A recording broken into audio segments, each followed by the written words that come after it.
Yes, hello and welcome to Karate Combat 37, the Christmas edition. My name's Josh Palmer, joined by Bas Rutten at George St. Pierre Pitside. We've got Alex Wending, Layla Annalee, and of course, Mr. Robin Black. Bas, George, quite an atmosphere we've got here to round out the year at Karate Combat. That's looking great. I mean, look at Santa there. Those are no reindeers, I can tell you that. And he's very well surrounded. He certainly is. Bas, you guys set us up well there. We've got two fantastic bouts at the top of tonight's card. Let's talk about that main event very quickly. George, I'll start with you. Raymond, the real deal Daniels, taking on the Panther, Rafael Aghayev. Both these guys, in their own rights, absolute goats of the sport. 100%. On one side, we have a guy, and Raymond Daniel is he's an incredible athlete. You know, he's very long, very dynamic. And on the other side, we have a guy that in Aghayev who's built literally like a tank, and who's very, very explosive with a lot of power. Yeah, and of course, Bas, we've got to point out, this is for the interim belt. Of course, our champion, Josh Quayhagen, picking up an injury. He's going to sit aside for a bit, so one of these guys is going to get some gold strapped around their waist. That's always fun, but I think in this particular case, these guys are not even thinking about that. They just want to win this fight. Yeah, reputation on the line. Not the only gold that is on the line tonight, of course, bantamweight belt. Eoghan Chelmiah.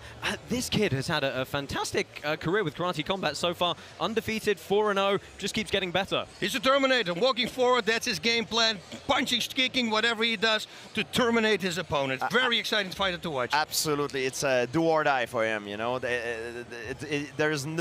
I can't think of a fighter who's more exciting than him. Absolutely, this guy is one to watch for sure. Tough test in Jesus Lopez. That is not, by the long and short of it, all you've got to look forward to tonight. There's 8 fights on tonight's card. Let's go ahead and take a look at tonight's full fight card.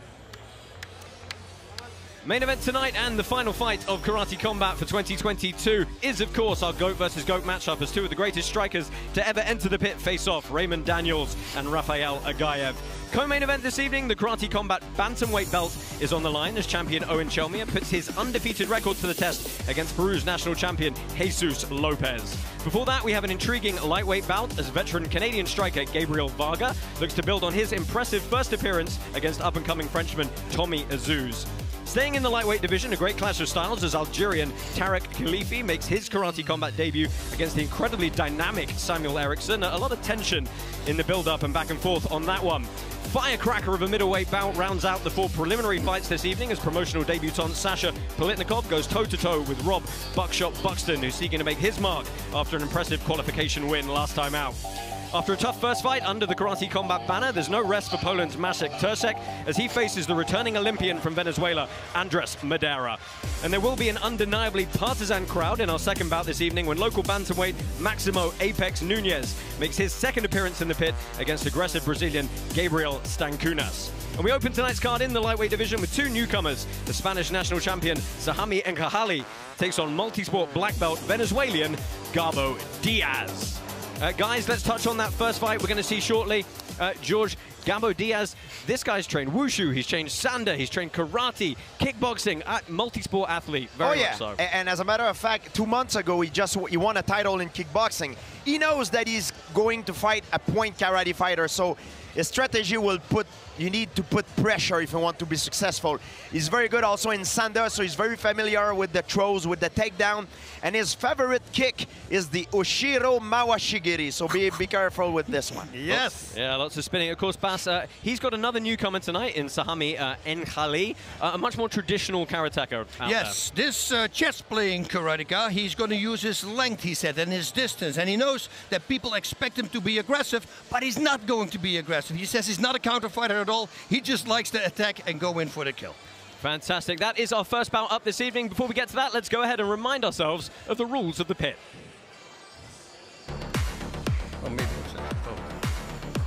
So our scoring system is uniquely based on the principles of karate, which are effective striking, effective takedowns, aggressiveness, and defense.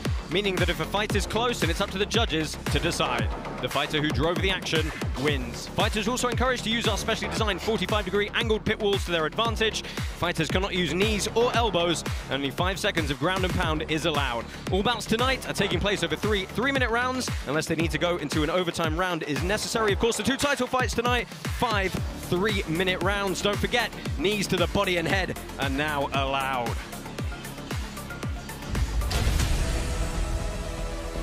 Saludos, mi nombre es Gabriel Díaz, soy peleador venezolano, tengo 25 años, ya que le dedico toda mi vida a las artes marciales. Estoy cumpliendo mi sueño ahora mismo, llegando aquí al Karate Combat. Hello, my name is Sami and I come from Spain. This is a very important fight because it is the first one I do in Karate Combat, and I think it's the one that's gonna open me the doors. Es que conozco de él que es un peleador de karate a puntos. Yo soy un peleador de kickboxing, de full contacto. I don't think he will expect the next techniques I'm gonna show. This victory is gonna show to the world how I can translate my fighting style into Karate Combat. Él está entrando a chocarse con eso. Yo tengo la ventaja, seguro que puedo traer la victoria.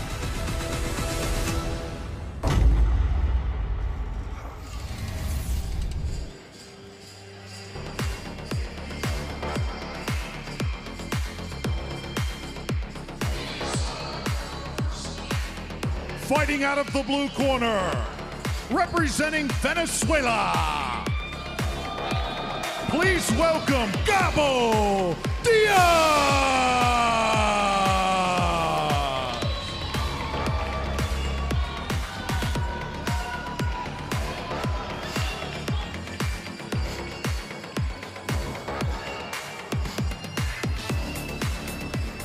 So the first fighter entering the pit this evening in the blue corner, Gabo Diaz. He is hailing from Venezuela, 25 years old. As we mentioned, multi-sport athlete, black belt in Taekwondo, black belt in Karate, state champion in Sanda. This guy's really got a huge skill set that he can draw on tonight. He's very, very fast. He said his training camp has been really good, even though he had a couple of fights fall through. He was thinking of stopping training, and then he got the call that he was going to be up against Sami Enkali, and he jumped straight on it. Really looking forward to his debut here tonight. Oh yeah, he knows he's going up against a point karate fighter, so he's gonna have to close the distance. That's it.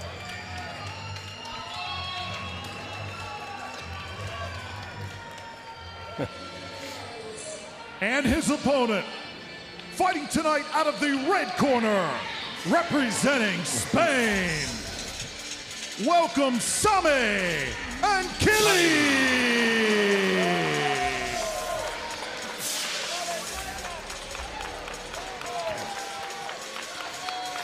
So another debutant here tonight. Always fun, these debut fighters, really trying to vie for their Karate Combat contracts. This is Sami Enkali.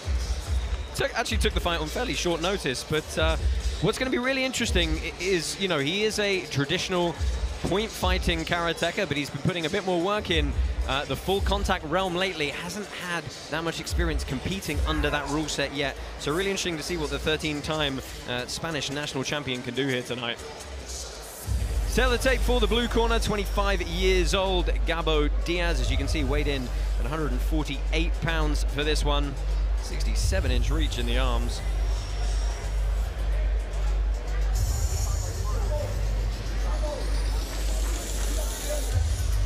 And there you see Sami Enkali is going to be substantially advantaged in the height, the arm reach and the leg reach.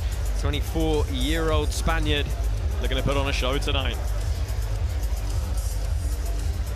Fighters, it is now time to enter the pit.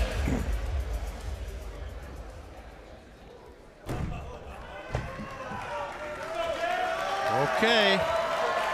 We can feel the energy. Yes, sir. Gentlemen. Yeah, we've got a packed crowd here at the back lot of Universal Studios, Orlando, Florida. This is our final event of 2022 on the Karate Combat calendar. Lots to look forward to, of course. Karate Combat 37 is powered by Madera, and a huge spinning kick. Opens up for Diaz. Enkali put on the back foot very quickly indeed. He threw a head to check it, then he made a spinning back kick. Right, your referee for this one, Sam Amidi. We got 3 threes on the clock. Let's see if they need them with that kind of start. Yeah, that's why personally I never like to touch gloves, you know, because it could be used as a distraction. Only when he looks at you and he says he's okay with it. Otherwise, I wouldn't do it. First opportunity for some ground and pound here, going to the Spaniard, tied up though and slowed down. A lot of pressure quickly from Diaz, Bas. Yes, well, he needed that, you know, and he said that before. He's going to crush him. He's going to move forward because he's not used to full contact. Now you got to be watching where those low kicks go. Of course, reminder under karate combat rules, you can't kick between the hip and the knee. You got to be down at the calf. That's a nice body kick, though, right up the open side.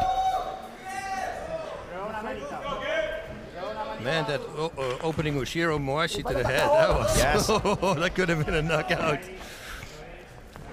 They're back in close stance. Oh, nice 1-2 there by Kali. And you can see straight away, George, that you mentioned the classic karateka straight line blitz style of Nkali there, that big right hand just coming right down the middle. Yes, he's got an edge on in terms of speed, you know, like you can see right away. I think he's faster than his opponent, you know, like in terms of movement in and out. Yeah, he connected with that right, but he didn't push it through. You see, it's at the point karate. He's not used to really pushing it through yet. Or following up with the next strike afterwards. Exactly. That's a nice combination from Diaz, pushing forward, changing the tempo there as well. Diaz can't stay immobile in front of his opponent like this. You know, he needs to push forward. He needs to move. You know, a fighter that moves is a fighter that does not get hit. You know, and you don't want to stay immobile in front of your opponent. Yeah, let's see if he can get a little lateral movement in, trying to avoid that straight line blitz. That's a good kick from Nkali. Into the final minute of this opening round. Yes, Trent. And Kheli tried to score with his rear cross. But then he moves out again, you know? It doesn't make it a combo yet. Exactly. Yeah, that's right, Bas. He has great opportunity, but he just hit and moves away. Nice Haragoshi, very slow standing Haragoshi from Diaz, but it was effective nonetheless. Final 15 seconds here. Oh, nice. Nice Yokogiri. Yeah, first left hook, and then I never saw that. He disguised it very nicely behind those hands. Oh, end of the first round here, getting stuck into the very last second. Gentlemen, very quickly, what are you thinking for scoring in an opening round? Quite even. Yeah, that's quite even. It's a very hard one to get. You know. Very, very hard. I agree 100%. And Kali connected a few times with those strikes there, you know, and also as an offense, he did it as well. He said he was not a counter fighter, but that was a nice little counter he did there. Yeah, some of the replays there from that first round.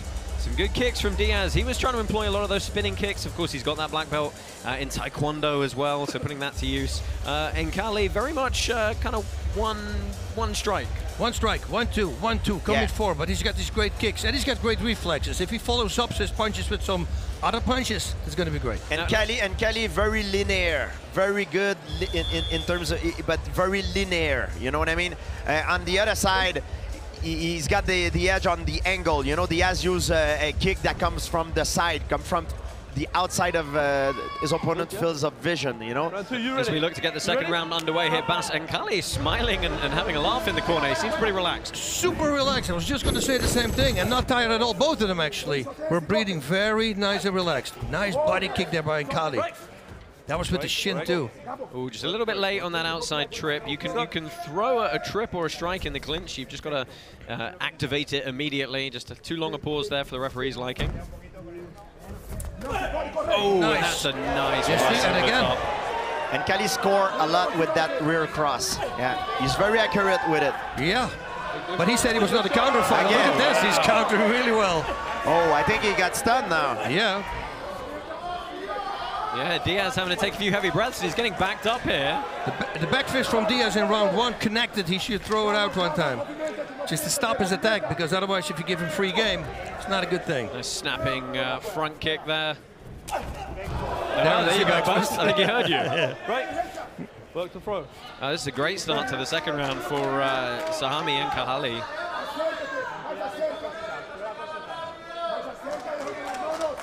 Diaz looking like he's going into counter-strike mode here. This is a mistake for both of the guys. You can't stay immobile in front of your opponent like this. You need to fake. You need to create something.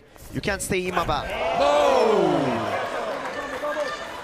And what's Diaz got to do here to avoid this right hand? Because he's eating it over and over right now. Well, it's the speed. Simply, he's not used to the speed, so he can't. You know, or it's either attacking and keep your hands up. Oh, and that's lovely again from the Spaniard. Really nice body kick. He's getting 5 seconds of ground and pound here. Most of Diaz's attack comes from an angle, but the fastest way to go between 2 points is a straight line. That's why Nkali is beating him with the straight line.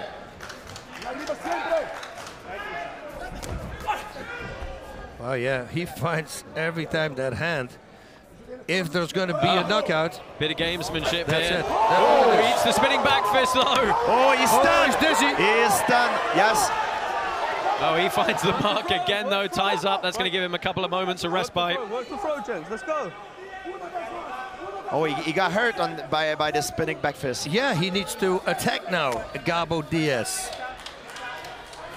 I will go for the body now, because he believes he's going to go for the head. Go for the body and then wrap it up in a headshot. Well, Diaz trying to keep that fight inside the pocket with some big strikes when he does, but again, he's just got to avoid that stun as he comes in. 1 second. Last few seconds of round number 2 here, getting a quick warning from Sam Amidi. Just got to keep those kicks to the correct target areas. Now they're in open stance. Yeah. This is hard to do when you're in open stance. Well, good end to the second round there, and guys, I think fair to say that one is going to Sam Nkali. Yeah, 100%.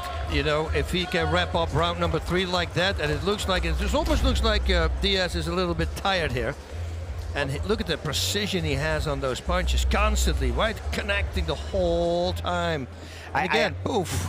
I agree, this round goes to Nkali, but there is a moment in the round that we need to remember that that one, that could have been, this moment was very dangerous for Nkali. Yeah, damage, it was damage. So the judges are going to see that as well. Yeah, absolutely. The question is, does that override the accumulative work from Nkali? Perhaps not, but it did give him pause for thought.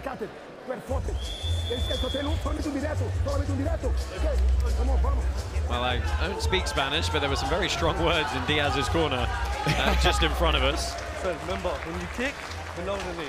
Clear? Okay, thank you. Go back for me. Go back. We got a very good fight right off the bat. You ready? Right. Let's go. 7 more to come your way after this. Whoa! Oh, a lot of aggression here from... Yeah, but Diaz shouldn't open with a hook because, like George said, you know, the straight is faster, and every time he's going to get clipped. Yes, he can't be first. He cannot hope to be first if he's trying to go with a hook, you know, because the straight line will beat him every time. All the time.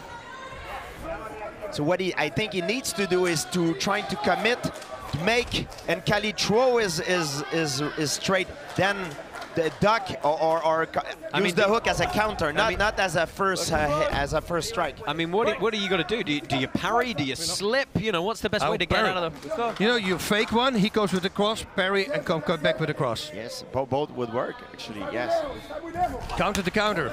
Oh, yes. And now you're getting stuck in the pocket. You go, what we call that going third. You want to go third. You fake, you make him throw, then you go third. Oh. His shoulders out. Oh, his shoulder's dislocated. Just pull the arm. No. Oh, he's going to try and put his shoulder back in quickly. Are you good? Is your shoulder good to continue? Yeah, pull the arm. Oh, no. Oh, no. Well, this is very unfortunate. Your shoulder's done. It appears as though Sahami Nkali has dislocated his shoulder. And he was asking to have it pop back in, but of course you can't administer. Yes. Yeah, where'd you go? Oh. It's a very unfortunate guys, for him. let's take a look back at the replay, see if we can spot this one.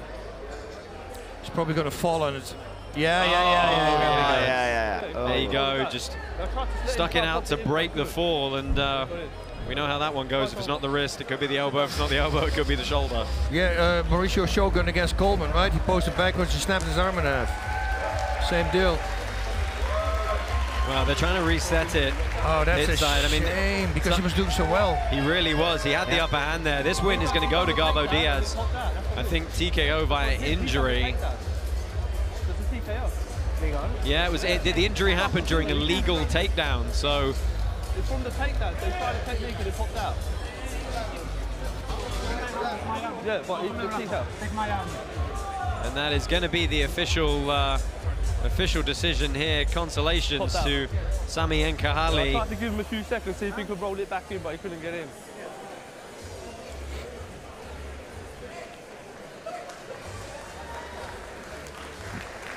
Just TKO.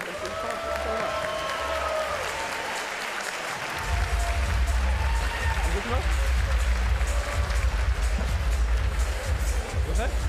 Hold on.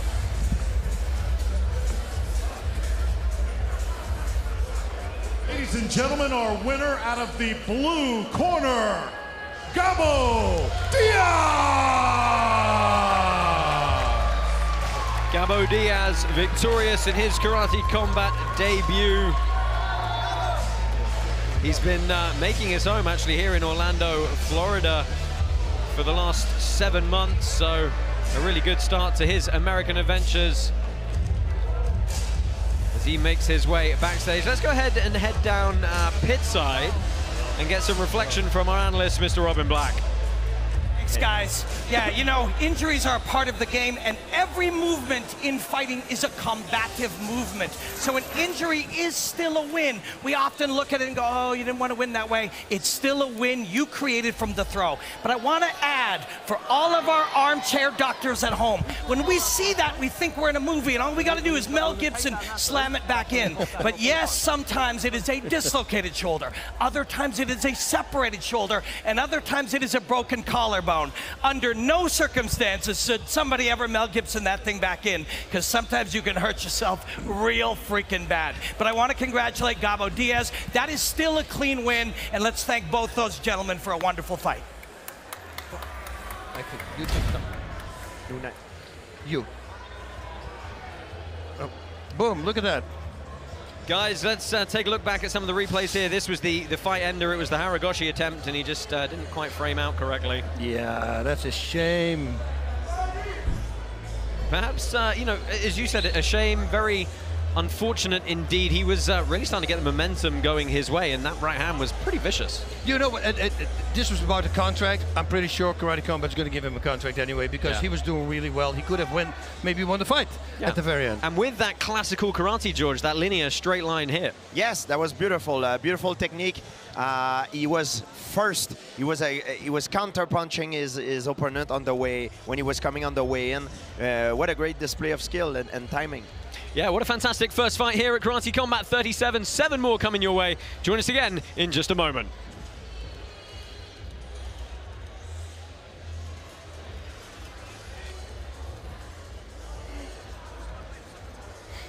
Now, in our co-main event this evening, Azouz Lopez will take on our current bantamweight champion, Eoghan Chelmiah. Now, when we film fighter backstories, we often see an element of overcoming adversity, but never have we seen a story quite like that of Azouz Lopez. Azouz has decided to set aside his desire to avenge his brother's murder, and here's why.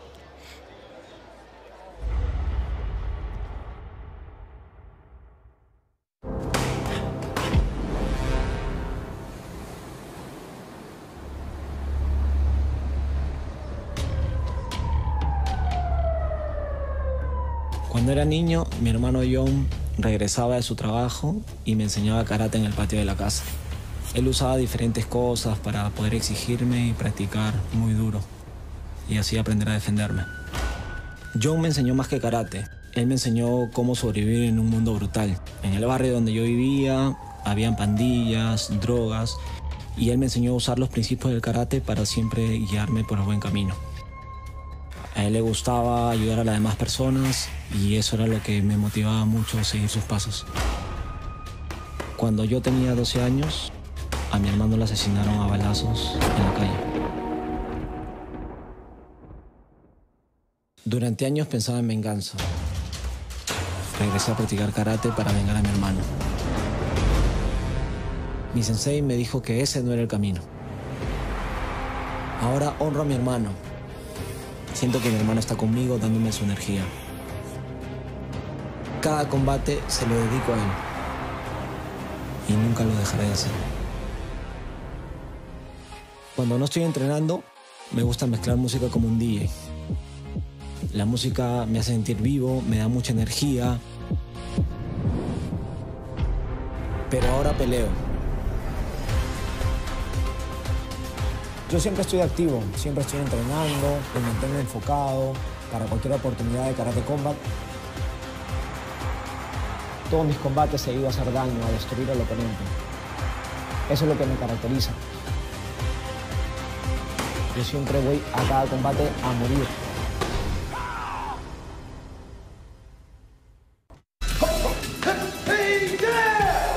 Hey, boss, I love these gloves. Aren't they nice? I mean, they're so beautifully designed. Look at this. It's just enough padding to protect the hand. Bass, what are you doing? An ad read or what? Oh, I don't.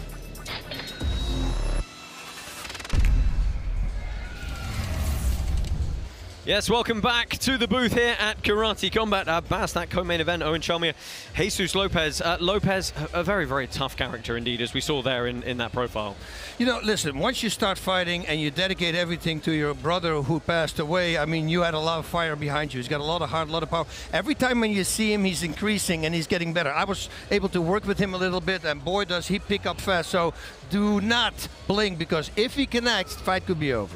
Yeah, very fun match there in our co-main event. Of course, second fight this evening, Maximo Apex Nunez taking on Gabriel Stankunas.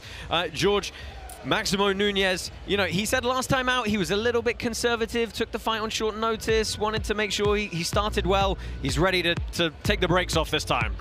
But he said that he's going to be like water today. That's what he says. Yeah. And he said his opponent is crafty, but not crafty enough. And he hopes to finish the fight before the end of the third round, and he believes that his speed will give him a big advantage. Now, of course, Bas, Gabriel Stankunas, we just mentioned Jesus Lopez, who's challenging for the title tonight. Gabriel Stankunas fought him last time out and had a real war. Yeah, he said he had a really hard training camp this time, and he said he's not impressed with his opponent. He says he throws many low kicks, but he found a way to counter those kicks. So last time he worked very hard on his power. He says this time I actually worked really hard on fighting, which is a smart thing to do if you're going to fight. Yeah, that's a great bout coming up very shortly. Let's go down. Alex Wendling is floating around somewhere here, pit side, with some of the celebrities in the house. Let's see who she's managed to find.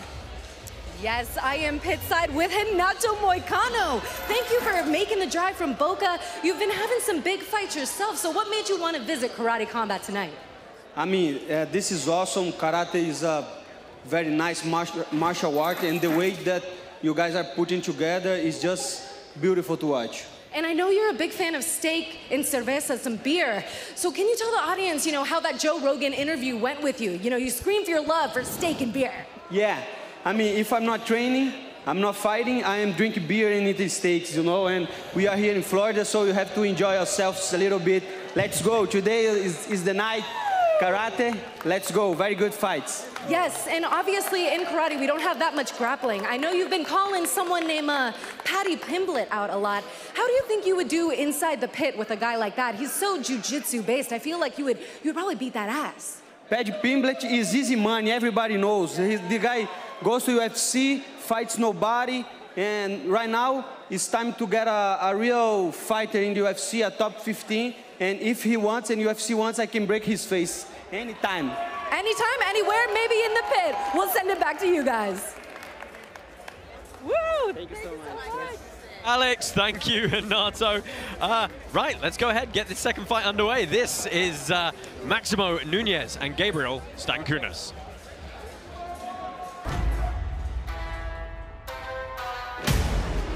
My name is Maximo Nunez. What's in the line is simple. A lot of people thought I was lucky with teeth. I'm gonna show that I was made for this, and I'm gonna teach them what's up. I was not lucky. My name is Gabriel Stankunas. Essa luta é importante para mim, porque eu quero mostrar o meu valor. Não para as pessoas, mas para mim. Ele lutou no mesmo evento que eu e não me impressionou. My key to victory is mixing it up. With his legs, his body, his face. One of them is gonna break, and I hope it's his job. Ele tem que se preocupar com tudo, porque eu vou derrubar ele. For sure, he's not gonna make it to the third round.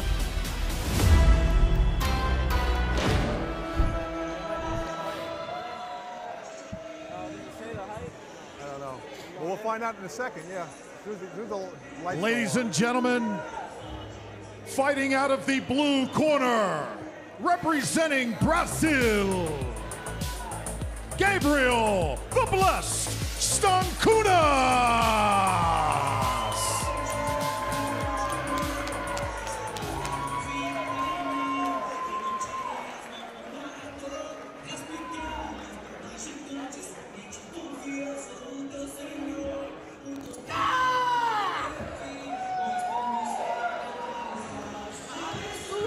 Welcome back to the pit, Gabriel Stankunas, hailing from Sao Paulo, Brazil. The 24-year-old has fought a couple of times here on Karate Combat before. He's got a 1-1 record.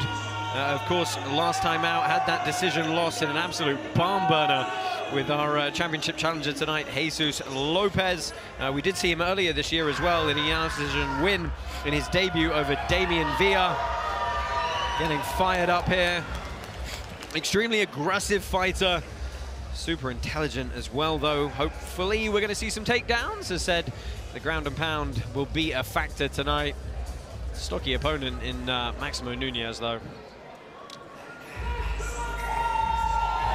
And his opponent, fighting out of the red corner, from the Dominican Republic, Maximo Apex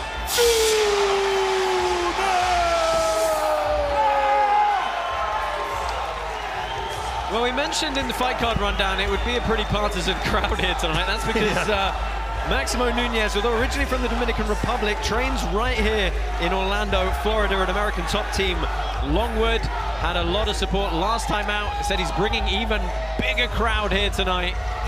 So hopefully that's going to push him forward and fire him up. Yeah, he's the favorite of the crowd, that's for sure. Yeah. And he's pointing at the pit. He's looking at Stankunas and he goes, "We'll see you there, I'll see you there." Yeah, he said, "No doubt I'm going to stop him before the third round." But you see mind games already from Stankunas, the Blessed. Standing 5'5", 66 and 37 is his reach.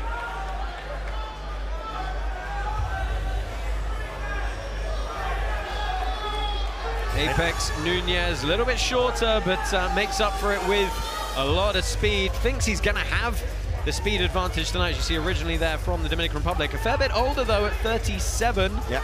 With 13 years the senior tonight. Fighters, and it's now time to enter the pit.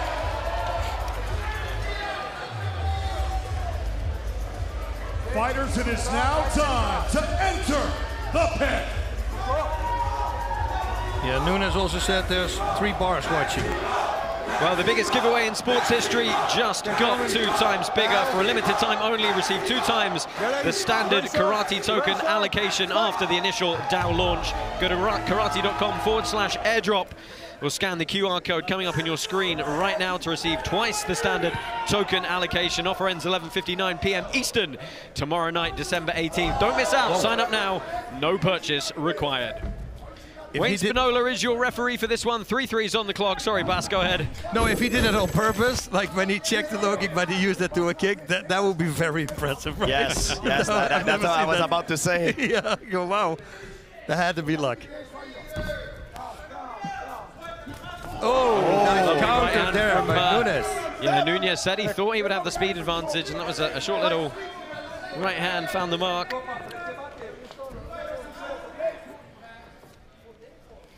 Filling out process.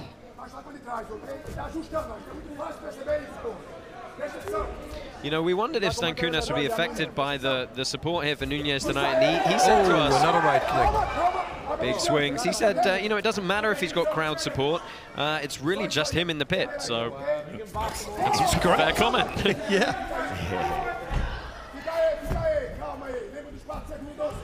So a lot more movement here from Stankunas. And less movement for Maximo since last time. He's smart enough because I think he got tired in the last fight. Sure. He's playing a really smart game right now. Great reflexes. He connected already twice with that cross. Yeah, very heavily muscled man. Yeah, good leg kicks and good right cross from Maximo. Well, Maximo is very slowly stalking him around the pit here. Feinting, backing him into the corner. Oh, through that rear uppercut. Yeah. And a hook. Oh, that should have been 2 inches lower. Yeah, question mark kick over the head. It was a really nice counter to the calf by Nunez, though, but a couple of hooks there. Trying to go for the throw. Back up, back up, back up, back up. Fight. Yeah, he's showing it again. Stankunas might try to go for that kick again.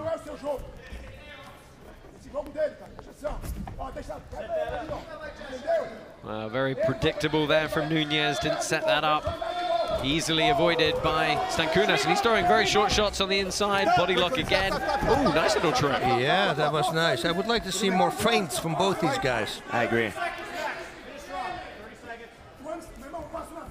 Sometimes we talk about cardio, and you know what people don't understand sometimes is the fact that if you're able to fake your opponent and make him react, he's gonna empty his gas tank much faster than if you just stay standing without any movement. You know what I mean? So it's very important to feint your opponent. Yeah, because you're interrupting the breathing pattern. Absolutely. I will get people tired like that. Mark Kerr, I will get him tired with feinting. He goes, what are you doing? I said, I'm just interrupting your breathing pattern, dude. Yes, and by faking him too, you load up his nervous system.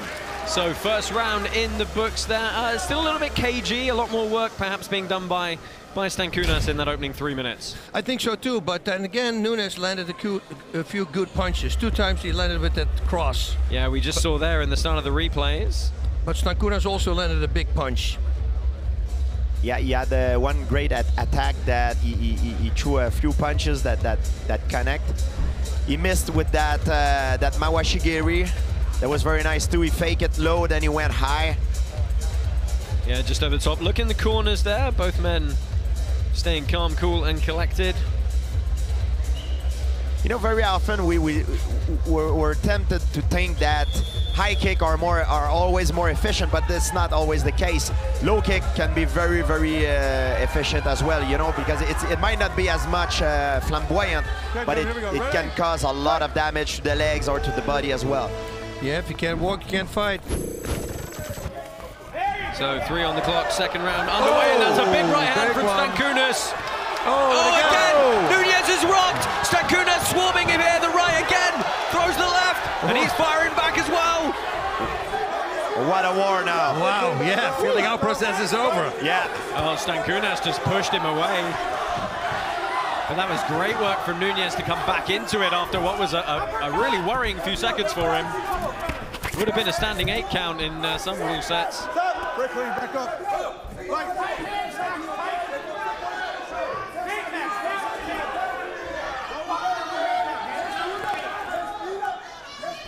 Again, Nunez pressing forward here, undeterred.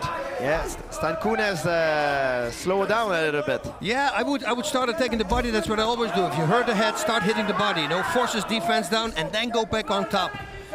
You have time. You have like 30, 45 seconds to do that. Yeah, sometimes they make the mistake. The younger fighter that are not maybe not as experienced. They always head hunters. Yep. They don't go for the body or the legs. Well, we've still got over half of this second round to go.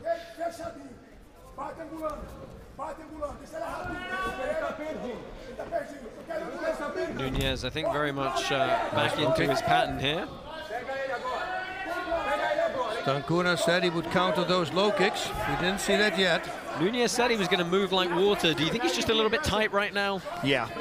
I think that he got hit hard, you know, and that shakes people up. They goes like, okay, that was hard. I cannot get another shot like that. Oh, that was a nice counter. That was a nice counter. Yep. He blitzed in as Nunez threw the low kick. And that's what he said, you know, he's going to try the low kick. Oh, again, yeah, 1-2 to the head. That's why I always say no single kicks. Set him up. You can't trade a low kick to a cross to the head. Well, that was lovely work from Stankunas. He took the lead leg away and then went up top.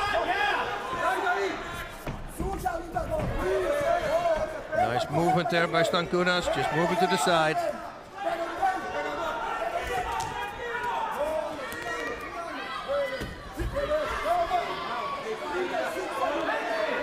.30 seconds left. Yeah, you can hear the crowd trying to pick Nunez up here and turn it up. They're suspecting he's probably behind. Be interesting to see what he does in the third round if he can't land anything significant in the last 20 seconds here.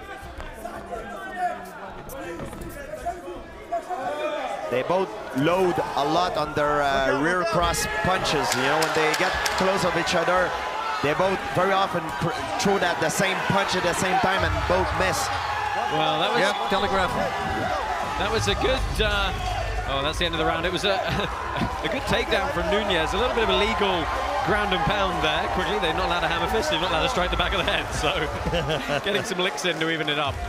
But guys, good round for Stankunas. Yes, I think this round is definitely going to go to him. It's all about the third now. Yes, I agree. I believe that the next round will be decisive to determine the winner. And that was lovely work from Stankunas and some killer instinct to try and follow up there. Just not quite able to put it away. This was the... But it was smart. The takedown at the end of the round here. It was smart from Nunez that he started attacking right away, because otherwise the referee, like you said, could have made it an 8 count. Well, like you said, Bas, Stankunas made a mistake, I think a crucial mistake. When he rocked his opponent, he rocked Nunez, he should have gone to the body or to the leg, then going back to the head. You know, he transformed into a headhunter, and when he started missing the target, he wastes a lot of energy. Just got fixated, trying to get that finish there. A lot of people do that with a body shot. You drop him with a body shot and they're going to hit the body. Go hit the head. Bring the hands back up, then go to the body. Right, third and final round underway here. Perhaps a bit more work needed by Maximo Nunez to get himself back into this one, but he's pressing forward once more. Of course, aggression is extremely heavily rewarded here at Karate Combat, so fighters coming forward always starting off on the right foot. That kick was a good kick. Yeah, and another one. Right to the liver. Liver kick and an inside low kick. Calf kick. Stop. Break clean, back up. Thank you. Look at me. Fight. Or a knee. Stankunas used a lot of movement. He'd rather be at distance of his opponent, you know. Nunez tried to close the distance, but he's unable to do it. Yeah, Nunez is not perhaps coming in as fast as he could do. He thought speed was going to be his advantage, but you can see Stankunas able to dance around the outside again. Stankunas is just looking for an opening, because he knows that if he can land another big shot like he did in round number 2, and actually in round number 1 he dazed him also. Stankunas seems to me like he fight by bursts of energy. You know, like he's gonna unleash, then he's gonna take it slow for a few seconds, then he's gonna go back again. You know. Yeah, Nunez really good pressure here. Whoa, that was a big punch from Nunez. Off balance, goes to the body. I think it was behind the ear, which is a really great spot to hit somebody.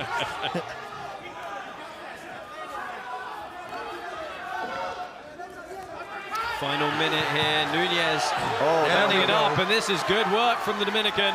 Yep, he needs to continue now. Yes, Stankunas need to fight in and out. He can't stay in the boxing range, because Nunez has better boxing than him. He has better hands. He needs to use his movement if you wanna keep the edge. Well, you can throw a knee, but it can't be from a clinch position where you pull your opponent onto it. It's got to be thrown as though it's a strike in its own right. Oh, that was a good one. Yep. Well, they're turning it into a bit of a brawl here. And this is great. Nunez is just cutting everything off quickly. Stankunas is having to move non-stop, and he's running out of space. 20 seconds. Well, it could come down in the first round at this rate. Boom. Good takedown from Nunez, immediately pops up, trying to get some ground and pound off. Oh, and that's good work again. 5 seconds left here. One last opening. Hell for leather slung in the middle of the pit, and both these guys think they've done it. Great fight. That's a hard one to judge. Hard, well, especially the third round. The first, the second, yes, we know who probably won those rounds. But the third one is very, very tough call. Well, of course, we do have the option of an overtime round. If it's too close, our judges can say, you know what, we need a fourth. I think right now, perhaps they should be prepared for that. But talk us through these replays. Yeah, he was connected good here. Nunez was. In the final minute, he started really upping his game and doing a great job. Yeah, he got that pressure working, got his timing down a bit more, started to really take the space away from Stankunas. This was the last 10 seconds. Yeah, Stankunas was controlling the distance, but for most of the time, but he was unable to find opening to get in, you know? We'll see what the judges are think of the fight now. Yeah, well, we have got an official decision.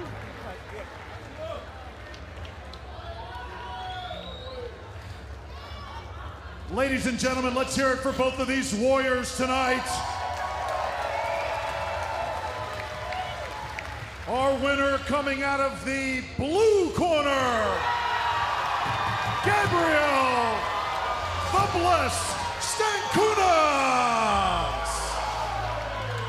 So Gabriel Stankunas hands Maximo Nunez his first loss in the pit. He improves his record to 2-1.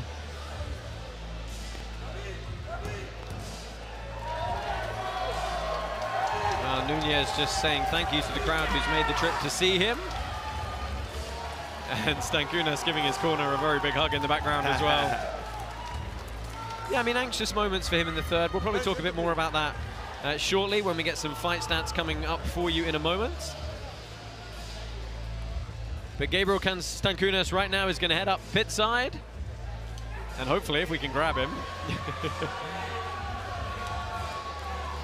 Let's see, he's going to get a few words with our broadcast colleague, who it's great to have back on the show, Leila Anali.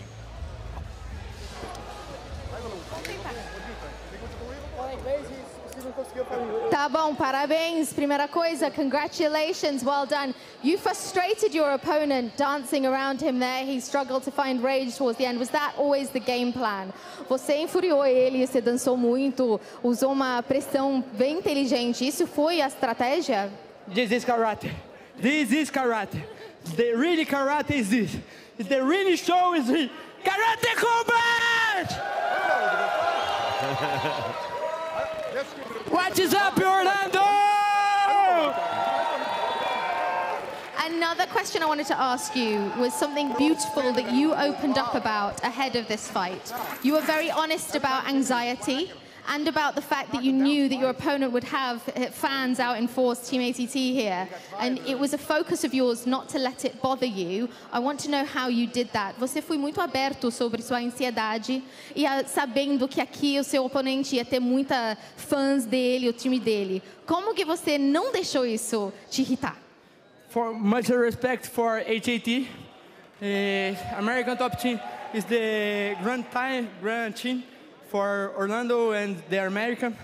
Much respect. Pode falar em português. Eu tô com meu pai aqui. Ele grande responsável pela minha carreira e fez parte de tudo isso. Ajudou muito na minha ansiedade. Eu joguei limpo, sou um cara ansioso, ele sabe disso. Mas a gente conversou bastante. Meu técnico, Mano Santana, acho que o cara mais sábio que existe aqui em Orlando e no mundo todo. Também durante essa semana me ajudou muito, me fez crescer e me controlou a minha ansiedade. Eu sabia que ia ser difícil, eu sabia que a torcida ia estar do lado dele, mas eu trabalhei muito, eu trabalhei duro para isso. E eu sabia que eu focado, ele não ganharia de mim. He says big respect to Team ATT and to the fans of his opponent. He has massive respect for all of them and thanks them all for coming here. But he also says in terms of anxiety, he credits his father, who's here with him and who talked to him a lot ahead of this fight, and his incredible team and his focus. Parabéns, well done, congratulations. Thank you. Pode descer. Fala. Abdesalam, I want you here, okay? Here. Who did you call out? I think Abdelasam Amagnassi, maybe. Oh, Amagnassi, the super fast kicker. Now let's see. Well, let's head down pit side. Thanks, Layla. Robin Black, what are your thoughts Guys, it is such a gift to be able to describe martial artists, but it's a really difficult process because we can only say who they were, not who they are. When we talk about a kid like Gabriel Stankunas, where he's so aggressive, he's so powerful, he's all these things, but that's who he was on his past work.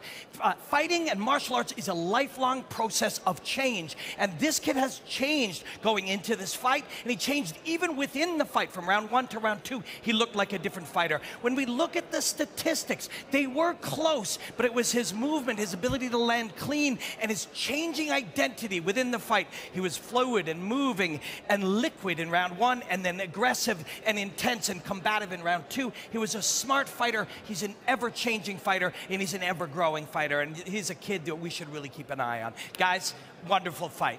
Let's take a look at these stats.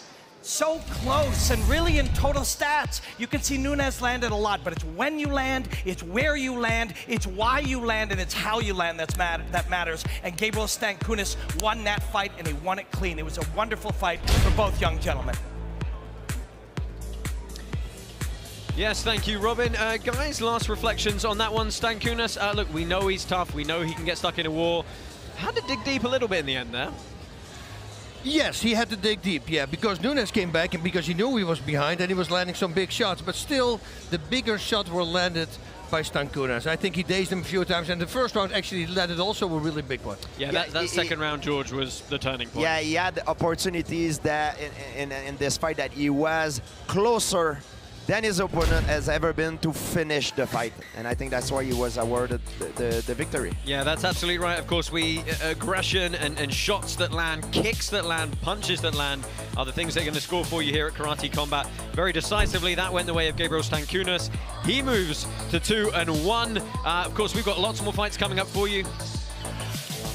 Andreas Madera and Maciej Tercjak is coming up next. We're going to be back just shortly. Go ahead and take a quick break with us.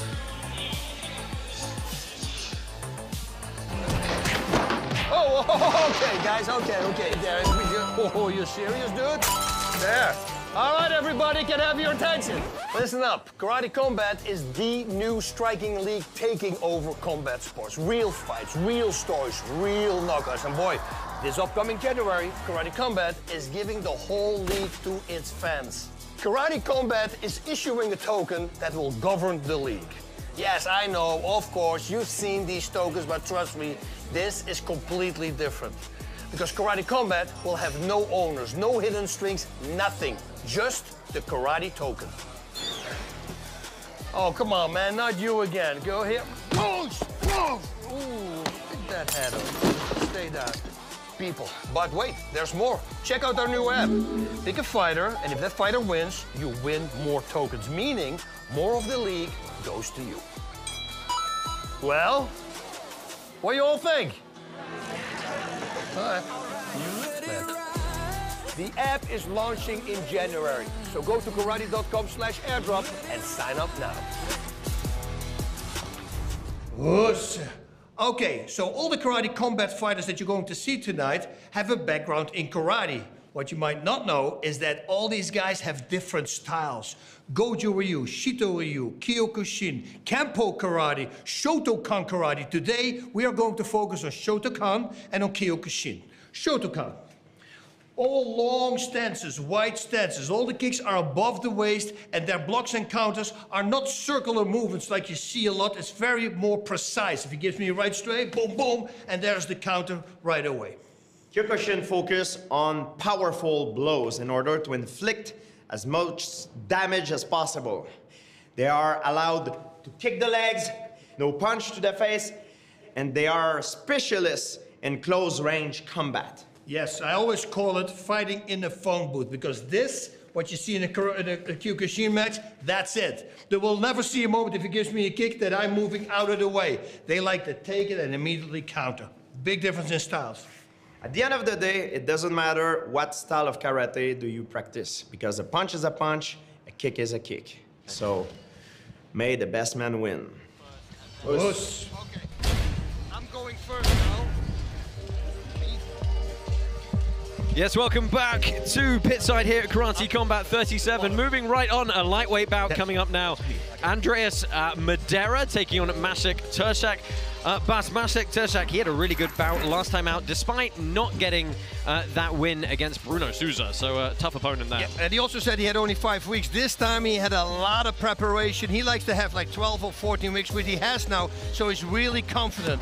He says he's going to put pressure on his opponent, he's going to use strong punches, and he's going to fire low kicks. And once he sees his opponent slowing down, that's when he's going to go in for the kill. Yeah, and of course a Kyokushinkai specialist as well.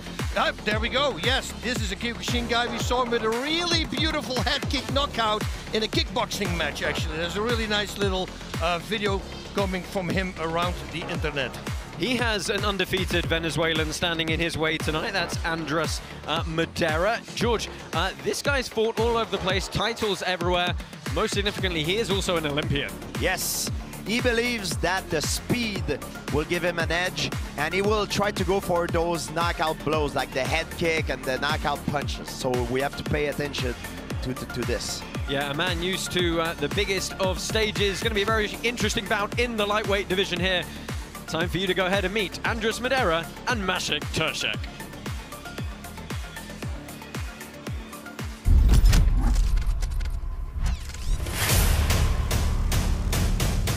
My name is Maciej Tercjak. I'm from Poland. I want to be one of the best in this organization. Soy Andrés Madera y vengo de Venezuela. Mira, demostrarle a Karate Combat que me estoy preparando cada día mejor para esta liga. I need to win this fight to show everybody what can I do. Mira, va a ser un show interesante. Creo que mi velocidad va a ser un espectáculo para el público. I have better boxing. I have stronger kicks. Creo que va a haber muchas acciones.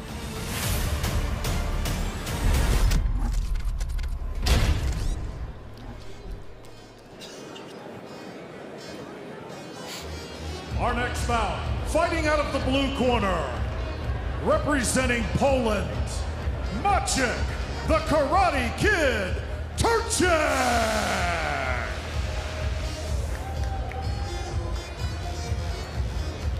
So we welcome back to the pit Maciej Tercjak. He's looking to make amends for that debut last time out at Karate Combat 35. Dropped that unanimous decision loss to Bruno Souza. No shame in that. Bruno Souza, really top tier in this lightweight division. A lot of European experience, a lot of kickboxing experience, some K1 experience as well. But he is a Kyokushin specialist at heart, trying to get the crowd going here to get behind him. Really fun guy to talk to, wasn't he, Bas? Yes. Looks like he's having a lot of fun with fighting. Yeah, I said he landed the first ever knee in Karate Combat history, and he said this time he's hoping he can get the first ever knee knockout.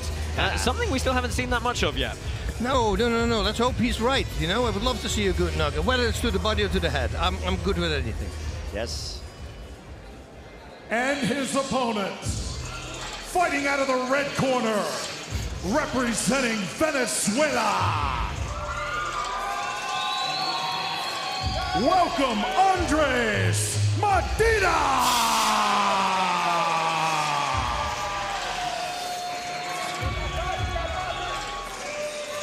So his opponent tonight, Andres Madera, looking to stay undefeated in the pit. Last time out, he picked up a good unanimous decision win earlier this year against Stankunas Otabalayev. Of course, we mentioned he is an Olympian, competed at the Tokyo Olympics in 2021. Gonna look to use a lot of misdirection, a lot of tempo changes. Actually splitting his time between the US and Venezuela. Making his home for this camp for the last 6 weeks in Dallas, Texas at Dojo Zero. Teletape for this one, standing 5'6" tall is the 28-year-old Pole, Maciej Tercjak. Actually came out wearing George's favorite headband to the weigh-ins. Got the same style. And there is Andres Madera, slightly his senior at 34 years old. Look at that 70-inch reach for him. Let's see if he can put that to use. Fighters, it is now time to enter the pit. Go back, go back, go back, go back. Well, referee Sam Amidi for this one, sending them back to get this bout underway. Karate Combat 37 is sponsored by Gainful. Pro-level expertise isn't just for the pros. Gainful is personalized supplements and expert advice for active people. Supplements like Gainful's personalized protein, hydration, and pre-workout deliver results to you. Sign up now, get 40% off at gainful.com/KC37 or use the code KC37 at checkout. Madera really is striking like a point fighter. You see that? Really nice right hand flying. He did say that he worked hard on combinations though. Ooh, those are some great strikes he's throwing. Yeah, he has a good strategy, and he said that he wants to use his speed advantage. He believes that he's the faster fighter, in and out movement, and that's what he's doing right now. Oof, close to the jaw. Kyokushin karate is it's a sport that does not allow the punches to the face. So a lot of the fighters sometimes that comes from Kyokushin karate have the tendency to be a little bit too straight up with no head movement. But now we can see that Tercjak has changed that. You see his head movement going side to side, and I think he does it on purpose. Yeah, his background in Kyokushin Kai, he's got kickboxing experience, he's got K1 experience. He said he thinks actually his punches are going to be a lot stronger if he's going to look to hammer the legs first, but... Yeah, well, what a great way to kill your opponent's mobility is to target the leg. You know, that's the best way to do it. When you know that you have an opponent that use a lot of movement, you want to neutralize that by hitting the leg. You see Madras with that wider stance, that lead hand forward and low. He's got very powerful kicks, Madera has. And that was good work from him. Good shots in the pocket, moving out of the way. Said he's really changed his training up. Wow. For the last 6 weeks or so while he's been here in the US in Dallas.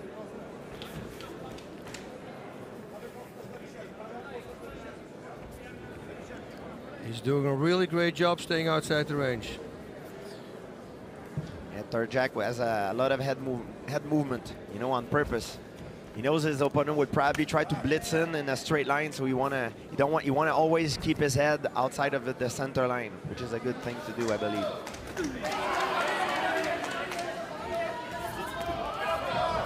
Oh, and that was a good knee from Tercjak. Madera is very fast. He comes in and out very, very fast. Yeah, I mean, he was very confident when we spoke to him, and he did openly say he thinks his speed is going to be the key to getting this one done tonight. Final 15 seconds of the opening round. Leg, okay?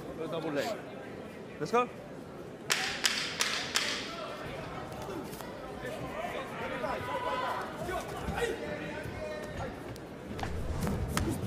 Nice. That's a good kick. Yeah, just good timing right at the end there.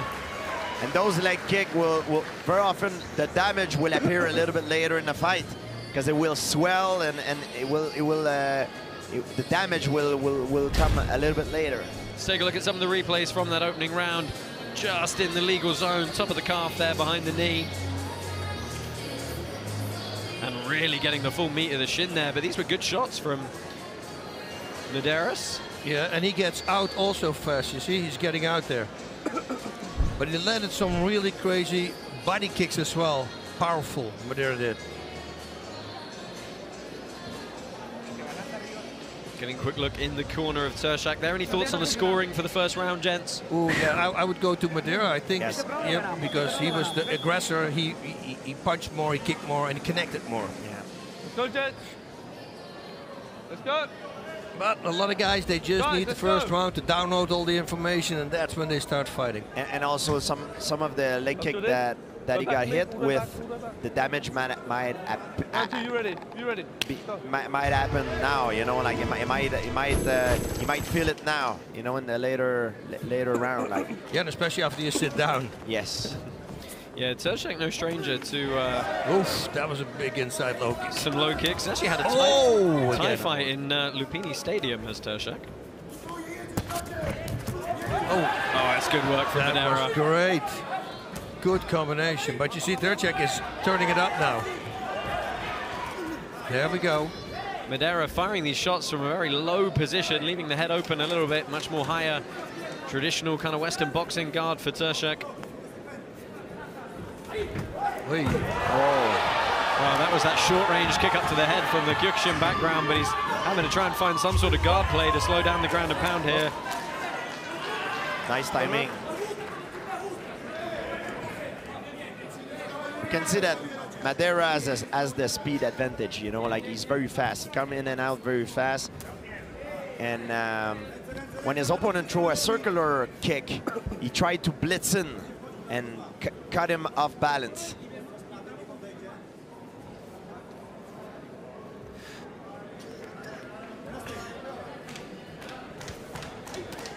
Oh no, missed. Yeah, he didn't commit to it. He was Well, punching, but he pulled himself back, it looked like. Yeah, got one for a shot to the back of the head there, but you can only strike the target as presented, so... Pressing forward still is Tercjak. Yeah, I think Tercjak needs to put the pressure because he's losing the fight right now. Yep. Exactly. Like he did in the beginning of the round. He was doing great. A little bit slow on the closing of the distance there, kind of plodding forward a little bit. Yeah, if he keep the fight at the same pace, he's gonna lose it. Final minute of the second round. Watch the kick. Yeah, and Tercjak getting warned again. It's almost like he just sets the kicks up with punches, but he doesn't try to land the punches, it looks like, right? Right, he's not committing to that first strike. It's in the air. Is there a point on the calf that's more or less, you know, damaging to hit? Higher up, lower down, or is it all kind of the same? I would just hit the middle, the biggest part. Peroneal nerves. The more muscle, yes, the better. You hit the nerve, sometimes it numbs the legs, and the guy can no longer fight. He doesn't. He lost the feel of his leg. But with the inside, with an open stance like they have, one is the southpaw, the other one is the orthodox fighter. That's a dangerous kick to throw because we saw already somebody break his shin bone. Yes, we did. With that stance. Because the shin is a really hard boom. Well, Madera's switching stance there at the end of that round. Yeah, maybe an indication that one of his leg is hurt. You know what I mean? He took a lot of leg kicks. Let's take a look at some of the replays from that second round. That was a good shot from Madera. That's the open stance, right? Then it's a full-on with the power leg. And that's what Maciej Tercjak said that he was going to do. He's going to attack the legs, you know, slow him down, and then he's going to go in for the kill. So he's got one round to do it. Let's see what he does. Well, let's see if we can listen into the corners here. Going to start with Madera.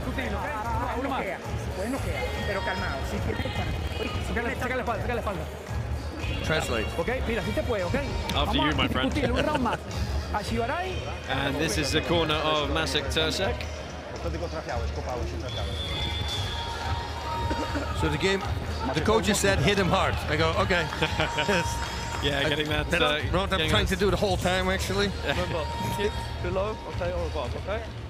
Yeah, a lot of medals and a lot of competition experience for Madera. World medalist, Pan American champion. As we mentioned a couple of times already, fought in the Olympics. Touch of gloves underway here.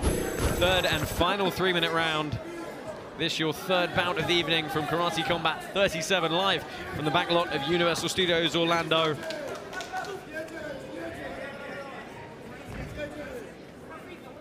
Good feint from Madera. Yeah, Tercjak is throwing punches sometimes, but his punches that he throw are more there as a distraction to land his kicks. Yep. He really wants to create the damage with his kicks. But now we're in the third round, you know, so he needs to go and put more pressure, because now he's losing the fight. Madera is controlling the pace right now. We'll get involved on social media. You can see a lot of tweets coming in. Nathan Levy says, can't wait to watch Palatnikov MMA put on a show. That, of course, is Sasha Palatnikov taking on Rob Buxton coming up next. But Madera's opening up here against Tercjak, pushing him back. And he's doing great. He was throwing hooks and suddenly a cross in between. That was nice. Yeah, just standing in the pocket, throwing everything here. Big, wide shots. Tercjak eating all of the damage, though. We know how tough he is. Madera, though, he's got the reach advantage. Big left. And now that's what we talked about before in the other fight. He needs to go to the body, to the leg, then go back to the head. He's headhunting here. Sam Amini is warning Tercjak, and this fight is stopped. Standing TKO for Andres Madera. Well, he said I was wrong. Yeah. His speed did make a difference. Yes. And he was throwing hooks, and suddenly he connected, boom, across him there. Yeah, and then he just went with the wide shots, and Tercjak, you know, he kept his guard up, but not able to dodge. But that's the problem, gentlemen. We're not in boxing, we're not in kickboxing, we're in full contact karate. You can't guard the same way you guard in kickboxing. You need to use your mobility to step in and out or duck. You can't keep your head in the center line. Yeah, we said all the time the concussive force comes through, and you're going to see it here in the replays. This is the finish. Talk us through, Bas.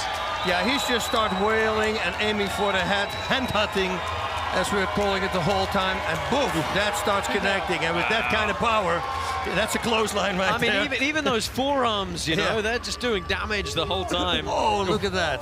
That's as clean as you like it. Boom. Yeah, and that clothesline, I'm talking about it, that's a punch more people should throw because it kind of hits the back of the head, but it's still a legal shot because it's outside the mohawk. Oh, you can see Madera very happy indeed.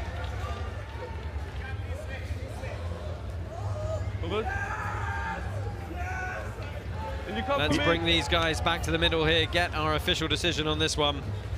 Beautiful performance.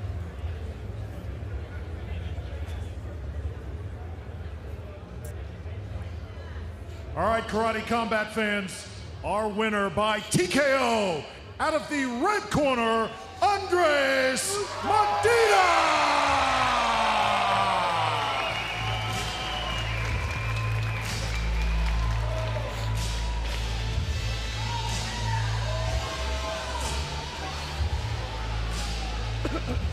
So commiserations to Maciej Tercjak. Andres Madera moves to 2-0 in the lightweight division here. Heading up pit side, let's get a few words between Andres Madera and our colleague, Layla Machado-Garry. Andres, congratulations. Absolutely fantastic fight. Now, your opponent focused incredibly on those kicks. We saw you change stance, we saw you change. Did those kicks surprise you at all? And did they inspire that war of a third round? Que se te inspiró al final de la pelea, el último round, esa guerra que tuviste cuando venían golpes, intercambio de golpes. ¿Cómo sentiste que te inspiró esa parte para tratar de completar la pelea? ¿Sabes qué me inspiró? Toda la gente de Venezuela que está aquí, toda la familia, todos sus amigos. Eso es lo que me ayudó a ganar este combate el día de hoy. What definitely truly inspired him was all his friends and family from Venezuela that are here supporting him. So that definitely was supporting him to win this match. And what does this win mean? ¿Qué significa esta victoria para ti? El comienzo de una nueva carrera en Karate Combat. Thank you, Karate Combat. Thank you, President Ada, Andre, my friend. Thank you for support. I'm ready for next fight. I'm ready, guys. Thank you. He's ready. Thank you. Thank you very much. Oh, baby. This has been such a fascinating night of martial artistry already. You know, martial arts is filled with doctrines and dogma and mythology. And one of the greatest myths of all time is always keep your hands up. That is patently untrue. It is not true at all, or at best, it is a novice truth. What you saw, Madera fought with his hands down while his opponent had his hands up. Why was hands down better? In the hierarchy of defense, block is far beneath evade. When your hands are down, you're more mobile and you can evade. It also allows you to move more fluidly so you can strike. It was his hands down game, him disbelieving the myth of always keeping your hands up, that created the scenario that allowed him to win. That was a wonderful display of modern karate. Yes, thank you, Robin Black, for your thoughts on that bout. Andres Madera victorious there. I believe we've got some stats to look at for this one. Guys, tell us what you think of shots landed in that bout. Maciej Tercjak. Yeah. Well, look at that. Look at the punches landed. 3 to 65. Yeah, quite a difference there. Yeah, yeah, but the kicks, you know, like You could see that Madera had the speed advantage. Yeah, it was much better with his punches. Tercjak had only one way, it was with his leg kick, you know, and it didn't work for him. Yeah, what's Tercjak got to do, you know, in his next bout here to try and turn this around? Because he's 0-2 now. Yeah, well, what he needs to do is setting up those kicks with punches that connect, because that's the best way. If you connect with the punches, you put them in defense, that's when the kicks are going to land. And right now he didn't do that. He threw it in the air, and then he set it up, and I think that was a mistake. Okay, well, good division here in the lightweight division for Andres Madera. Let's see how he does. Let's head over to Layla Annali, who's got a quick preview of our co-main event tonight.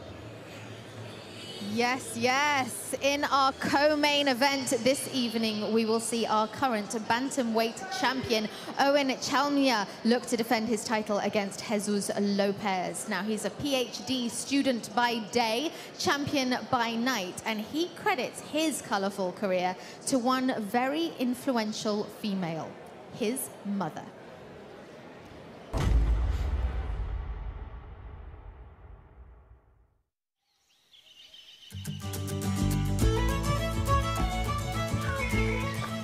My name is Eoghan Chelmiah, and I'm the reigning bantamweight karate combat world champion.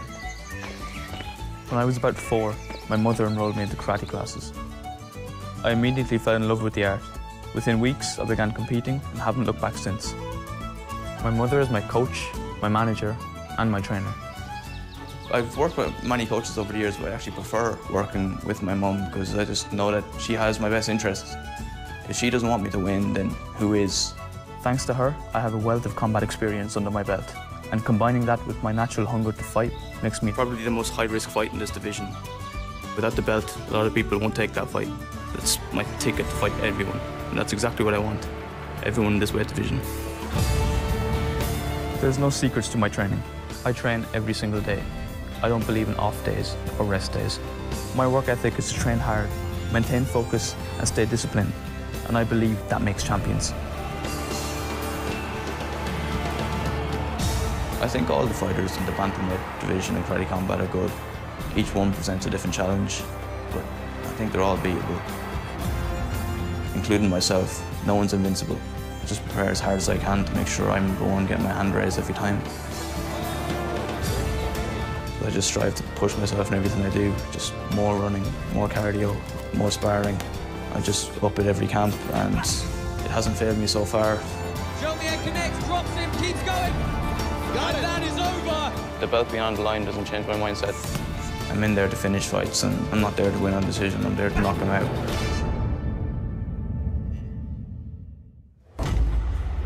Yes. Yes, that is a look at our bantamweight champion, Eoghan Chelmiah. Guy's good. He kind of came out of nowhere and just suddenly, whoop, there he is, champion. Very worthy champion indeed. And the style, you know, we're talking about the whole time. I mean, this guy, he's always exciting. You know, if you want to see an exciting fight, just put him in there, and it will be exciting. Coming forward and just blaster his opponents. Yeah, make sure you don't miss any second of that fight, because it's going to be action-packed for sure. Yeah, that's our main event tonight. We've got plenty more fights coming your way. Very shortly, Rob Buxton and Sasha Palatnikov are going to go to war, but join us again after this commercial break. When I think about karate, I really think about the 1980s, because I believe that's when karate had a big boom in Hollywood. You know, when I think about Bloodsport, Jean-Claude Van Damme, Chuck Norris, it really inspired me. How was it for you?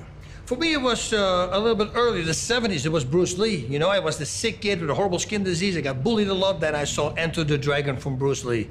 And that was it. I realized if that guy can do it, well, I'm bigger already than him. Maybe I can do it as well. Started training, knocked out my first bully, and bada bing, bada boom. I'm talking to you right now, buddy. And I'm talking to Bas Rutten. Hey everyone, Bas Rutten here. Coming this January, Karate Combat will launch the Up-Only gaming app. Now, in the new app, you'll be able to collect free Karate Combat tokens and then vote on your favorite fighters with those tokens. Simple, right? Now, if your fighter wins, you earn more tokens, and if they lose, not a problem at all. You lose no tokens and just try again at the next event. You can also support your favorite Karate Combat fighters by boosting their potential fight prize pools, so your favorite fighter can take home more rewards when they win. Now, more tokens means more influence over future fighter prize pools and other leagues' decisions. You got it all. And for a limited time only, receive 2 times the standard karate bonus sign-up tokens after the initial launch when you sign up right now. So go to karate.com/airdrop or scan the QR code on your screen right now to receive twice the standard token allocation. So don't miss out.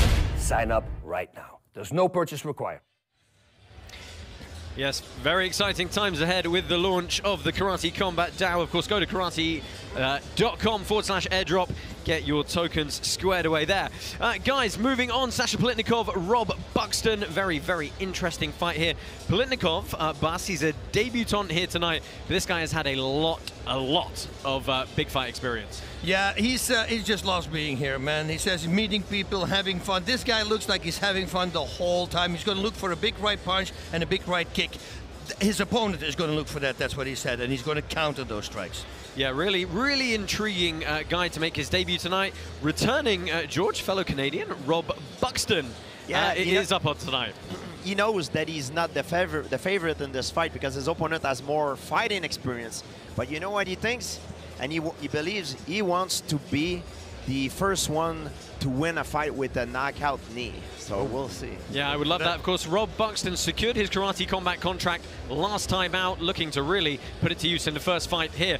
Let's go ahead and meet these two fighters. This is Rob Buxton and Sasha Palatnikov.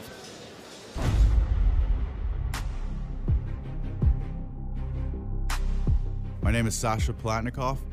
I'm making my debut with Karate Combat, so I gotta go in and make a big impact.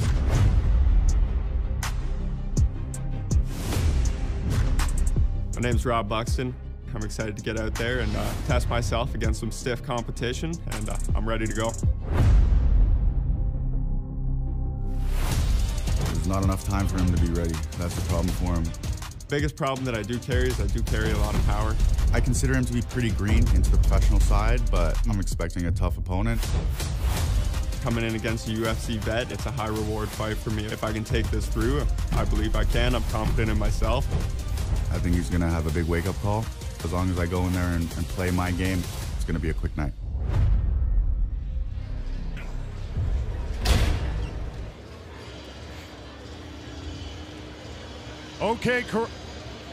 Okay, Karate Combat fans, fighting tonight out of the blue corner, representing Hong Kong, Sasha Palatnikov. Welcome to Karate Combat, Sasha Guailo Palatnikov. Extremely interesting character, this guy, representing Hong Kong and Las Vegas. As part of his camp has been at Syndicate MMA over in Vegas. Bas, this guy's, he's boxed. He was in the UFC for a while as well. He even played professional rugby in Russia. Professional rugby, how cool is that? And he likes a kick that you like a lot. I saw you doing it on the back a lot of times, the question mark kick, and he's going to look to see if he can land it. And he's really good with it. So if he's as good as you, and I got to tell you, no, for real. And even Stephen Wonderboy Thompson said the same thing. He saw it. That was really nice, Josh. Oh, I'm just going to go pass out from the compliments now. And his opponent, fighting out of the red corner, representing Canada. Welcome, Rob Buckshot Buxton! So we welcome back to Karate Combat Rob Buckshot Buxton. He's 1-0, picked up a really good TKO victory over Adrian Galvan back in June of this year. Originally from Tang Soo Do, big middleweight at 6'3". He says that he's gonna be the first fighter to win a fight with a knee. So I can't wait. I apparently been working a lot on this on this weapon. So we'll see how it's gonna turn out. Certainly hope so. Tail the tape here. Sasha Palatnikov Guailo is his nickname. If you're wondering, that means White Devil. It's something that native folks in Hong Kong call the foreigners who live there. It's the nicest way I can describe it. Rob Buckshot Buxton, 28 years old. There you go, standing a little bit taller, a little bit lankier. But the Canadian is a Tang Soo Do proponent, looking to build his record to 2-0. Fighters, it is now time to enter the pit. Of course, the biggest giveaway in sports history just got 2 times bigger. For a limited time only, receive 2 times the standard karate token allocation after our initial DAO launch. Go to karate.com/airdrop or scan the QR code on your screen right now to receive twice the standard token allocation. Offer ends 11:59 p.m. tomorrow night, December 18th. Don't miss out and sign up now. Oh, Palatnikov going to work quickly, but Buxton firing straight back. It was nice already how we avoided the front kick, just moving out of the way and right away coming back. That was really nice done there by Palatnikov. Yeah, both these guys very tall, but you can see Buxton's got that little bit of edge there. Yeah, he wants to try to use that reach to his advantage. Oh, close too fast. Oh, I love the head movement from Palatnikov. Oof. Body head, love it. Oof. Yeah, it's a big step up for Buxton. He's fighting a guy with that has a lot of experience in combat, you know? Yeah, Talk about a guy that fought in multi different combat sports, so it's interesting. Yeah, he called it a high reward fight. So if he wins, it's going to be a high reward for me. See both these guys very technically sound, keeping their composure even with some of these huge flurry exchanges. That's a single kick again. You got to watch out, you get countered. Again, look at the head movement from Palatnikov, finding those angles, get behind the tricep. Yeah, Buxton misses a lot, you know. That's gonna play a role in terms of stamina, you know, over time. You know, if he keep missing his punches, it's gonna be hard. You know, he's gonna empty his gas tank.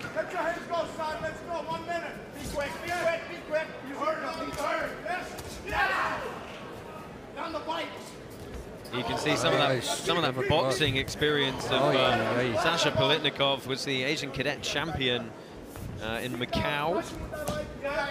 Granted, that was their time to go.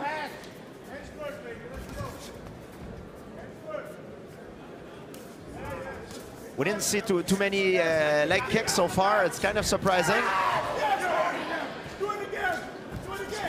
A lot of especially Buxton is trying to attack the head. An eye poke, I believe.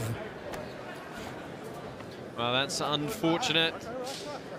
Doesn't happen very often, but guys, thoughts on that first 2 minutes? Palatnikov looking very fluid in there. Very nice, very calm and relaxed. Even after big strikes, you know, the way he lets him miss. Very much in control. Oh, and he was framing off in the clinch there, and accidental, I think. You can see immediately he stops and acknowledges it. What do you think? You want to see the doctor for a second? You want to take a look? Okay, let me get the doctor. Doc. Oh, doctor is stepping in. Eye poke's always very unfortunate, Bassett. George, you suffered a couple of nasty ones over the years. Yeah. So you never know. Sometimes you have to be very careful with this, because that's a good thing that the doctor is stepping in to make sure for the fighter's safety, because you know you could have like retina detachment sometime. You know, it depends what is going on. You know, so it's important that the doctor take a good look at it, and safety first, right? That's what karate combat is about. Yeah, from Palatnikov's perspective, you know, he's got to be very careful not to infer that he can't see at any point, because then he'll get no chance, and the doctor will stop that. So you can see we're all looking very festive this evening, decked out for the Karate Combat Christmas show. I've got to say, I'm loving the bell, waiting to ring it. Yeah, look at that. Hey, camera. Hi. We even have Santa Claus here. We do. Yes. We do indeed. We're going to take it. Daughters. What's Mrs. Santa Claus going to say? Well, he does have up to 5 minutes to recover, and you know, it's interesting because if you actually take I've never really seen anyone take the full 5 minutes, because it's a huge chunk of time in reality. Yes. Now you think about it, it's like it's either the pelotas or the pelotas in your head that you get 5 minutes for, right? Never thought of that. Yeah, so, you know, it doesn't look good, because I remember when one of my fight, when I got an eye gouge, an accidental eye gouge.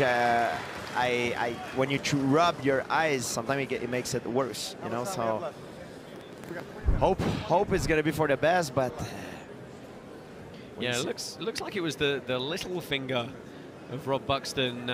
When you see a fighter keep rubbing his eyes, it might be irritated, and he might irritate it even more. So. I mean, look, let's talk about what happens if he can't continue. It's a no contest because we're still in the first round, so we're not rendering a judge's decision. It literally will just become a no contest through an accidental eye poke. It would be extremely unfortunate because it was really shaping up to be a good bout. I think we are going to continue. Nice. You let me know when you're ready. We're good to go? I mean, psychologically, guys, the fighter's got to feel a lot of pressure to, you know, get this one back underway. That's the thing, you know, you don't want to turn the crowd down. Oof. And they're back at it like nothing happened. Right. Oh! Palatnikov, big right hand, drops Buxton to the canvas. He's opening up here from a standing position, and that is a TKO for Sasha Palatnikov. Wow. What a comeback. Wow. Yeah, he made it fast work. He says, I can't see, might as well finish it. Yeah. Wow. Hit the one in the middle. That's what they say, Rocky. Oh, my goodness. Well, we knew this guy was going to be a force in the middleweight division. Wow, immediately connected with that big shot. Boom. That was beautiful. It. Yeah. Beautiful. Oh, I can't wait to see the flurry there. What was great was, you know, that standing position, just rapid fire. You're not downed if you're against the wall, right? That was still, you know. You know, that's also his MMA experience, right? I mean, ground and pound. Right, good base, standing up tall, further strike. Using the reach. Here we go. Watch this. Yeah, look at the replay. Poof. Left. No. Oh, wow. That was clean. On the button, right on the jaw. And again, a cool one. Yeah, and that wall just keeping that head propped up nicely for him. Now he's pushing himself away, and now the barrage is coming. There we go. Yeah, good I would call. say, who cross? Yeah. Good call. Yeah. Oh. Spun him like a top. Ay, ay, ay. I mean, Buxton, he hung in there, tried to get some sort of guard back, but Sasha Palatnikov, vicious. What a comeback, you know, because if you got, let's say he would have come back, but his eye is not 100%. Like your depth perception is affected, because if you can't see well from one of your eyes, it's terrible. It's a terrible way to fight. So wow, it's even. Well, the Fisher decision coming your way now. Karate Combat fans, our winner tonight, coming out of the blue corner by TKO, Sasha Palatnikov.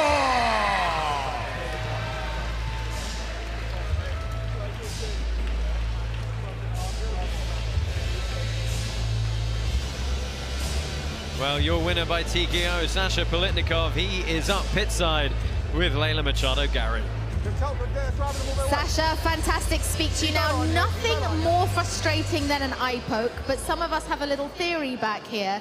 That fantastic flurry came straight away as you came back in. We did see you nod at the medic to say you could see, but could you see? And was that flurry because you knew that you were hindered in your eyesight there? Well, I don't know what it is, but almost every one of my fights I get poked in the eye or kicked in the nuts, so if there's a way to put me out, they think that's the way. But tonight, I was blurry. As soon as I got hit in the eye, I couldn't really see. But I'm the Cyclops. But the referee and the medics, they gave me enough time to recover, which I really appreciate. I fought in South Carolina, and I had the crowd booing me, and they were rushing me to get back in there. So it was good to give me the time to recover. Amazing promotion, Karate Combat, Florida Athletic Commission, taking care of everything so professionally. I'm just happy to compete. And what an amazing crowd this guy is. This place is the atmosphere. Oh my God. Y'all make this everything for us. Without the fans, this is nothing. But yeah, I hope you guys like that performance. I think it's definitely bonus worthy. It's Christmas time. We need that money, baby. Let's go. You were definitely calm and composed under elements of pressure to go back in. You must have felt, should I, shouldn't I? But when you went back in, that power, that flurry, what drove you? Well, I mean, all credit to my opponent. You know, Buxton was, you know, he had me on the ropes a couple times. He hit me with some good shots. But like I said, I have experience. My boy Strickland's fighting tonight. That boy smacked me a bunch, so that's why I wasn't put out in that first round. But I just knew I was a bit pissed off that I got poked in the eye, so I just wanted to come out and just put it on him, and that's exactly what I did. Frustrating you seems like not the right thing to do. It's not. What does the future hold for you now? Well, I thought tonight was my job resume with Karate Combat. What you guys think? You think I did a good job? So I'm hoping that I get myself into some contender shots. I'd love to fight some of these other middleweights. Who knows, maybe even move down to welterweight. I just want to be competing as much as possible. Whenever the next card is on, I want my name on there first. February, March, whenever that is. So I'm back in the gym Monday. I got no injuries. Let's go. Thank you very much. Congrats.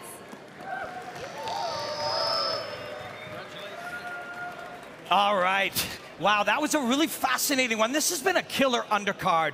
You know, Layla and I were talking during that, and we saw Sasha there throughout that fight. To fight the way he does in the fire requires a serenity, a calmness under pressure. The world we live in is incredibly distracting, and one of the things that's so appealing to a martial artist like Sasha is within that fight, there's no bills, there's no neighbors, there's no trouble, there's nothing. There is only the fight. When his eye was injured, both Layla and I were saying, I don't know if he can see. Suddenly he comes out and he finishes that fight. Highly intelligent, stayed relaxed long enough to find the moment to finish it just in case the eye was damaged, which leads me to a story. When I was traveling with the great sensei George St. Pierre over there, when he was fighting Michael Bisping, in round 3 of the fight, George comes up from the fight and he can feel that his head is cut open. Then he attacks mercilessly and finishes George. Now, or finishes Bisping. George, I would like to ask you, did you know you were cut in that moment and realize you had to finish it in case the doctor stopped it? I don't know how bad it was until I saw it on TV, but I felt the blood coming down, so I knew I was in a hurry, but I don't know the gravity of it. No, I didn't. I just fought the best I could, and it turns out to be my way. That's the beautiful thing for a martial artist, that feeling your way through the fight. George did it on that night under whatever circumstances or whatever level of awareness he had to that injury, and Sasha did it here tonight. Martial artistry, combat, is so much more than punches and kicks. It's a living in the moment and letting the fight unfold and then figuring out just the moments to be water, just the moments to flow, and just the moments to crash. That was a wonderful performance, Sasha. It's one we'll remember. Awesome. Yes, thank you, Robin Black. Of course, Santa is in the house. He has got a lot of presents next to him. If you want some presents under your tree, of course, the Karate Combat store is available. Want to wear the same gear our world-class karateka rock inside the pit? Buy it now at store.karate.com. Baz, what do you want to go steal from the store? You're pretty good with plugging those gloves there. Yeah, you know, I have all that stuff. That's what happens when you work for the company, you know. Yeah. You got all the gear. Let's have a quick chat about that fight we've just seen. Maybe we'll get some replays of the fight rolled in again. Let's talk first about Rob Buxton. Look, he was pretty composed, but as you mentioned, George, he was swinging and missing, and that head movement from Palatnikov causing him some trouble. Yeah, it's always better to not touching the punch instead of blocking it, to not just simply being there. You know, and I feel like Buxton was guarding a little bit too much of it, like a boxing style, and with those small gloves, you know, it's hard, especially when you're in close range and you're in a punching exchange. You don't want to stay there too long, because the longer you're there, the more you heighten the odds in the favor of getting punched. You know what I mean? So it's a risk. It's a risk to play. You know. Yeah, Bas, Sasha Palatnikov, you know, we mentioned he'd had some big fight experience before. He kind of done a lot of professional sports all over the world, and we knew he was going to be a formidable character, but that was impressive. Very impressive. The way he was moving out of the way, it was not like he was standing and moving like he was just going nice and relaxed. It was not even up to speed, so to say, because he knew he was outside the range, and that talks about the focus that he has in there, the ringmanship, the pitmanship, whatever you want to call it. He just knows exactly where he is and at what space and what distance. Yeah, and of course, this is a really interesting middleweight division. Our champion might have been watching that pretty eagerly. Ooh, that will be a big one. That will be a big fight between those two guys. Oosh. Not to you know, put too many thoughts in the company's head, but I'll take it if you can do it. We've been teasing, of course, our co-main event is coming up a little bit later. Chelmiah taking on Azouz Lopez. I believe we've got some footage for you guys of those two gentlemen arriving here to the backstage area at Universal Studios Orlando, Florida. That's going to be thrilling. Hopefully, well... Let's see the walk. I want to see the walk, you know, the confidence walk. Yes. Well, that's it. Well, both these guys the hero have been, shot. Yeah, both these guys have been looking tremendously confident coming into this one. Jesus Lopez, you know, he wants that belt. And he can get it. This guy sometimes, you know, he fought... Okay, he's 3-3, and people go 3-3. Yeah, but this is the thing with him, you know. If he's on, he's on. And the amount of opponents that he fought really great opponents. And that's what he said, actually, in the interviews as well. He said, yeah, he's good, but I fought way better opponents than he fought. So he comes in with whole Venezuela behind, or Peru behind him. You know, everybody's supporting this guy. There's bars full just watching this fight. I think he's going to do really well. And you never fight the same fighter twice. You know, every fight changes you. For the best or sometimes for the worst. Some experience allowed you to improve, you know, so he's not the same guy that he used to be, you know, and he believes that he's at the best of his at his best. He's in his prime, and he needs to be because he's got a worthy opponent, you know? Yeah, we'll talk about it a bit later because confidence playing a massive part in this one. Of course, main event we have, well, we've all been looking forward to for quite some time, but Rafael Aghayev is taking on Raymond, the real deal Daniels. I believe we do have some footage of these guys arriving soon. There we go. There we go. There is Rafael Aghayev arriving here to the backstage area at Universal Studios Orlando, Florida. That is Raymond, the real deal Daniels. And Bass, he's such a unique character to talk to. Look how chilled he is here. That's what he's like the whole time. It's really kind of weird. I've never seen anybody that confident. The way he talks, he says, I'm not fighting an opponent. They're below me. I'm just the way better fighter. He says today he's going to show us tonight a new bicycle kick he was talking about. And he said, what is that? He says, I'm jumping up, and he goes, ta ta ta ta ta ta ta. I go, he says, I don't know if I'm going to do it with the sound effects or without the sound effects. But that's, you know, he decides that at that moment. And from him, you know, I was already talking about it with the 300 or 720 punch. He would jump up in the air to make a 720 turn to kick his opponent, but he realized his opponent was closer by. So in the air, he decided to make it into a punch instead of a kick. That is freaking crazy. Yeah, I had the opportunity to work in his corner for a kickboxing fight, and that's how he is, you know, naturally. He's very relaxed. He loves to listen to music before, and he's, you know, that's how he is. That's when he's fighting at his best, you know, but when he's relaxed. And he's just an incredible sense of creativity as a fighter. So he can come out tonight with things that we haven't seen before. Yeah, you're going to see him dance his way down to the ring. The guy is a literal video game character. That is coming up later, along with the rest of our main card. 4 more bouts coming your way this evening at Karate Combat 37. Join us very shortly when we're going to be back here at Universal Studios, Orlando, Florida.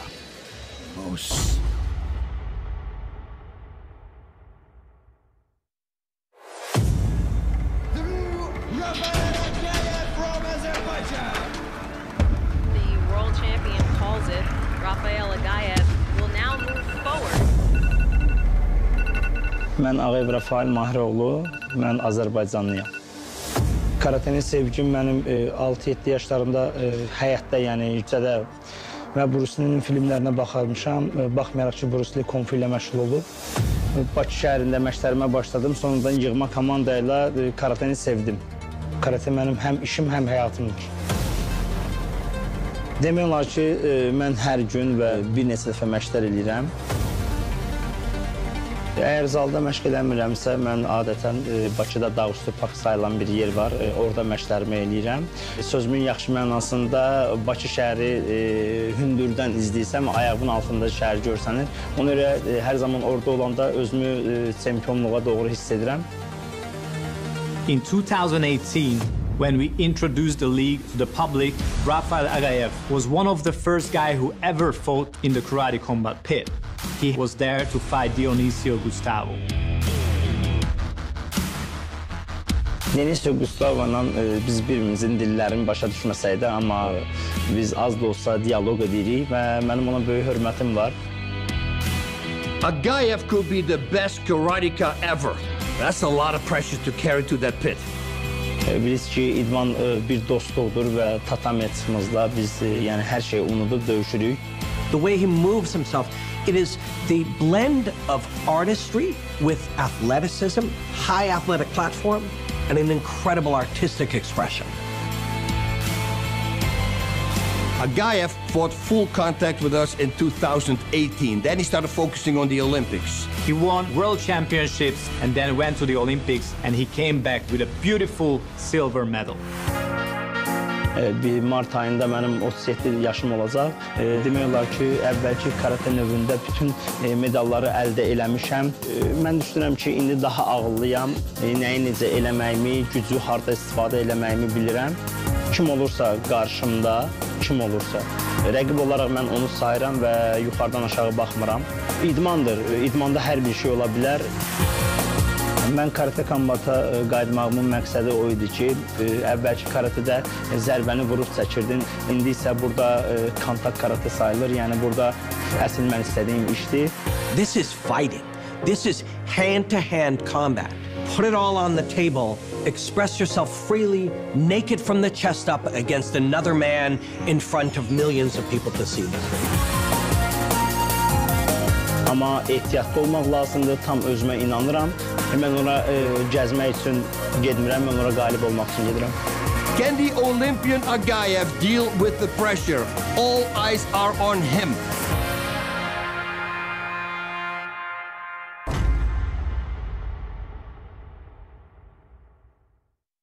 He just mixes up his striking so well.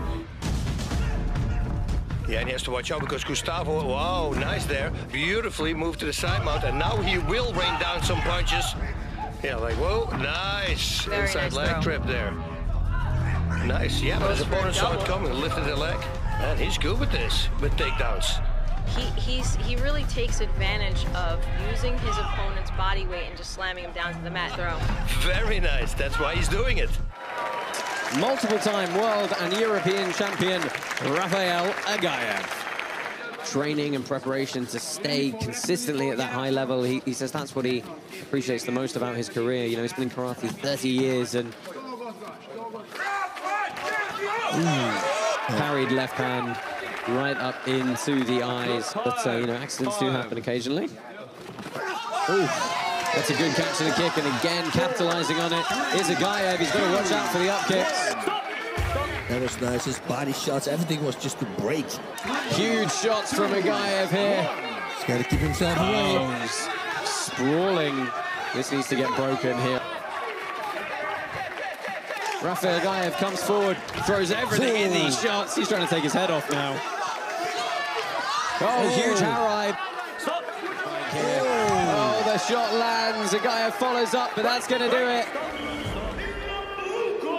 So Rafael Aghayev gets the job done on his return to karate combat. He said, you know what I mean, right? He said, yeah. He's so calling, you don't know what I mean. They're calling across. They're just saying, let's go. You go down. A trilogy, 10 years in the making. This is the second of those rounds. There's the takedown. Good duck under from Aghayev, and immediately trying to pop up and earn himself some ground and pound time. Oh, that was nice. Fake to the head kick from Aghayev. Good blitz from Aghayev. Almost eats the up kick. Trying to, again, earn himself some ground and pound time. And look at these shots from the Azerbaijani. Davy Donner's covering.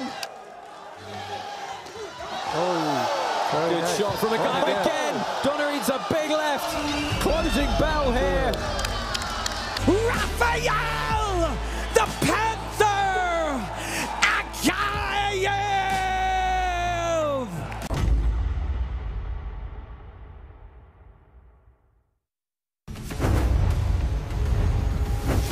My name is Raymond Daniels. In fact, my middle name is Lee, named after the great Bruce Lee.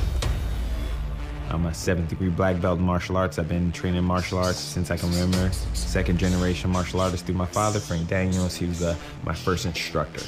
Started as a karateka, then there was almost nothing to win anymore. So he started going Thai boxing, kickboxing, let's do mixed martial arts. And now he goes full circle back to full contact karate this time. My choice for karate combat was basically like a no-brainer for the simple fact of, at my heart's core, I am a martial artist. Keyword an artist. I love karate. And now I'm gonna be able to show the full array of techniques that I'm capable of. You guys are gonna see that he's light years ahead of anybody in the striking world. When you speak to Raymond Daniels, he has giant confidence. My goal is to be the GOAT, the greatest of all time. He always likes to test the limits and push to see how far he can go. It's so amazing to have a life partner, a wife, that is supportive of what I do. Every aspect of my life, things are already taken care of before I even have to ask. I'm really excited about having the opportunity to fight in the pit.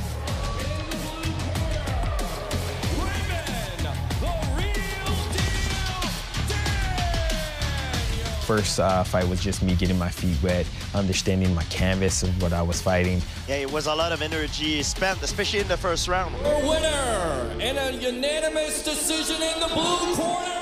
This was his debut at Karate Combat. Everybody seemed to be pretty entertained by my last fight. He made highlights, but he couldn't finish his fight. My neck still yells at me from time to time from trying to challenge the pit head on. He was jumping and he hit his head on the ground. We were worried he's gonna knock himself out. I wasn't happy with my performance. I know what I'm capable of. And I'm capable of a lot more than that. The things he does in the ring are things you only see in action movies or video games. There's no other professional fighter out there doing the stuff he's doing.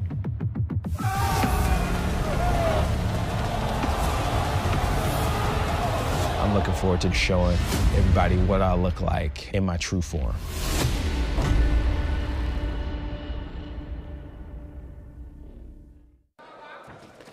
I mean, I've got to try and put some words to what's happening here, but I'm mesmerized already. His footwork is something else. Yes, he's got an incredible timing. He's blitzing. Blitzing forward, it's incredible. Yes. Yeah. Oh, beautiful good kick. knee up. It's so unchoreographed. You just don't know what's coming.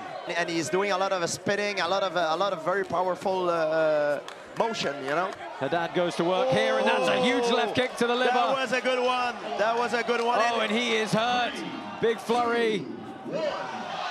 Oh. He's going to try I think that was maybe a mistake from Raymond. He should have kept punching Nunez. He might have been able to stop the fight. I'm sure he does also want the knockout bonus rather than just the TKO stoppage, though. Oh, look at that. And that's so smart after a body kick going to the head because the opponent is defending the body now. Daniels got incredible kicks. You know, his kicks is his bread and butter. Another call. That's a nice punch there. Boom! Look at that.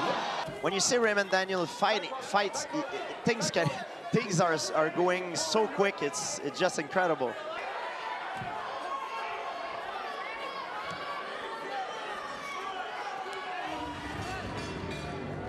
So we have got a unanimous decision has been rendered by the judges.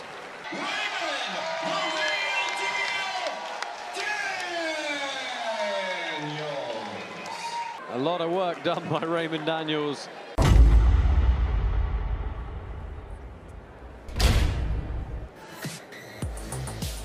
Hello and welcome to Karate Combat. This is KC37 and today's main card is packed full of gifts for you on this Christmas special. In our co-main event, our current Bantamweight World Champion Eoghan Chelmiah will be looking to defend his title against a purposeful Azouz Lopez. And in our main event, the one everyone is talking about, Rafael Aghayev is looking to fight Raymond Daniels. That is for the interim title, but really, it's all about legacy. Raymond Daniels versus Rafael Aghayev. One from American Karate, one from sports karate. Raymond Daniels is an all-around martial artist and elite striker. Rafael Aghayev, a 5-time world karate champion, 11-time European champion, and an Olympic silver medalist. Two lifelong karatekas, the greatest in their respective disciplines, meet in the pit for the interim welterweight championship. I'm definitely gonna put every lesson you've ever learned your entire life and make you rethink some things. Özündən çox razıdır. I'm the top of the food chain. Mən çox danışanları susturacaq bir adamım. There can only be one GOAT. This fight isn't necessarily for another win, it's for legacy.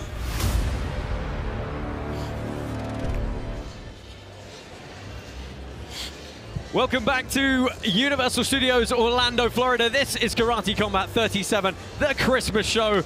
Josh Palmer alongside Bas Rutten and, of course, George St. Pierre, bringing you all the action tonight. Welcome back. We've got 4 fights left on our main card this evening. Guys, we've had a great event so far. We've had some fantastic preliminary bouts. Fantastic indeed. I mean, 2 finishes, that was great. I mean, we saw some great head movement, we saw some great kicking. We saw everything that we love about Karate Combat. I want to see the knee knockout, and I want to see a ground and pound knockout, so let's pray. Yeah, of course, we've got 4 fights coming your way. Main event tonight is Raymond the Real Deal Daniels taking on Rafael Aghayev. Of course, bantamweight belt on the line. Chelmiah taking on Jesus the Beast Lopez. Gabriel Varga, very tough Canadian, taking on Frenchman Tommy Azouz. We're going to open up, which we'll talk about in a few moments, with Samuel Ericsson taking on Tarek Khelifi. Guys, we always like to bring in our pitside analyst, Mr. Robin Black, to give a little bit of flavor, but we do like to challenge him because he can be very verbose sometimes. So, Bas, we gave him a minute last time. You think that's fair again? Yeah, that's fair, because this guy keeps on talking. You know, decorum. He needs to focus on his decorum, that's bodily expressions. Robin Black, you out there, sir? I am here, guys. Wait a second. I think I've got the challenge. Literally getting people excited about the beauty of martial arts in a single minute, that is what I do. You want me to do 4 fights in 1 minute? Challenge accepted. Get that clock ready and get that video ready and hit me with it. All right, 4 fights in 1 minute. Samuel Ericsson against Tarek Khelifi. Samuel is creative. He will color outside the lines. Tarek Khelifi wants to come in and make it about confidence, make it about pressure. Tommy Azouz is a pure karateka. Linear strikes, moving and coming in and out, but he is facing Samuel Vargas, a cerebral martial artist. Somebody's able to innovate in real time. That co-main event, Chelmiah against Jesus Lopez. Chelmiah is a brilliant champion, always changing, and Jesus Lopez is aggressive, intense. He is a visceral martial artist.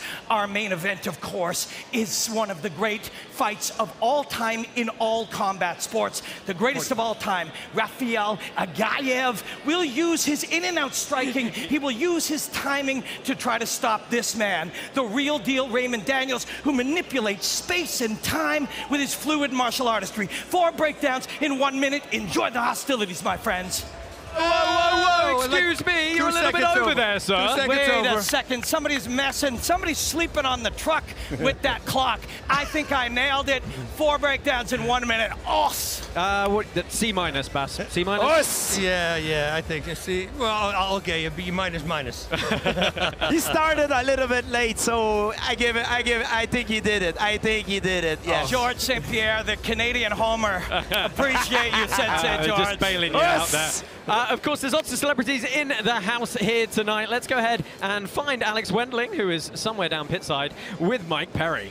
Yes, I am with Mike Perry, and I just saw you a few seconds ago doing a little dance, getting down with the crowd. Tell me about the energy here tonight. Hey, Karate Combat's pretty lit, bro. I love the setup, I love the crowd, the energy, and I love the fights. Speaking of those fights, do you have one that you're particularly excited about tonight? Oh man, Ericsson, Samuel, and the main event with Raymond Daniels, they both look like they're in for really tough fights. I'm looking forward to seeing how these attributes stack up against each other, and we get to see that in competition tonight. You know, it makes me wonder how I would fare against these karate kickers with my boxing style. 100%. We have a lot of action coming tonight, and we do have a little background of you and Samuel Ericsson hitting pads together, so I'm sure you're going to have a friend in him. And for more on that matchup, here's a little story about Tarek Khelifi and Samuel Ericsson.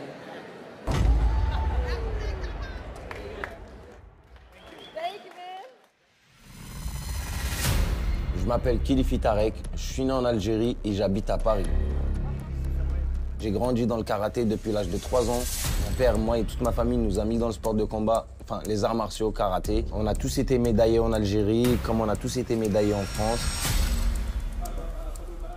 Dis-lui que mon rêve depuis tout petit, c'était d'aller dans le plus haut niveau des sports de combat. Et au jour d'aujourd'hui, j'y suis et je pense que j'ai réalisé un rêve et je vais aller réaliser la victoire aussi.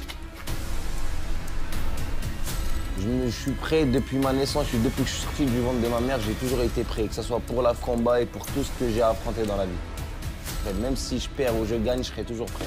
J'ai rien à prouver à personne. Moi, ce qui compte pour moi, c'est la ceinture. Et celui qui a la ceinture, c'est le Brésilien. Donc le Brésilien garde bien la ceinture au chaud et j'arrive à la récupérer.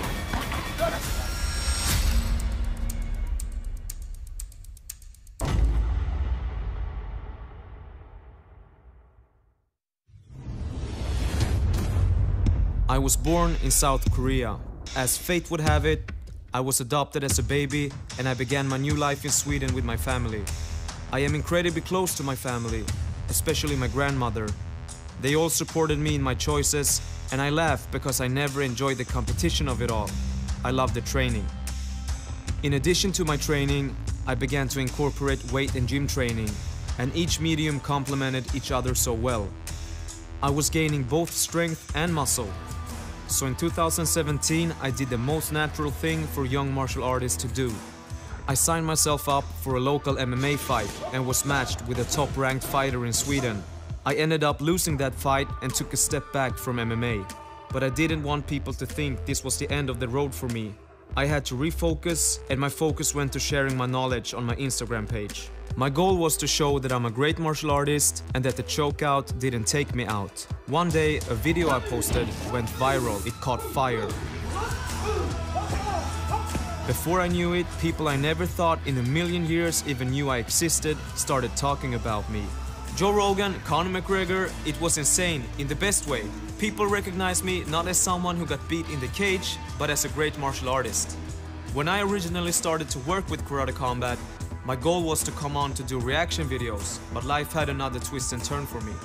My original debut was supposed to be in November of 2020, but as we all know, the world had other plans with the pandemic.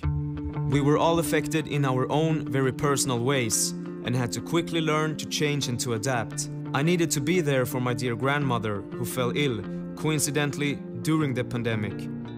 I am thankful for the delay, because I was able to be with her before she passed, which was the hardest thing I could imagine that came true.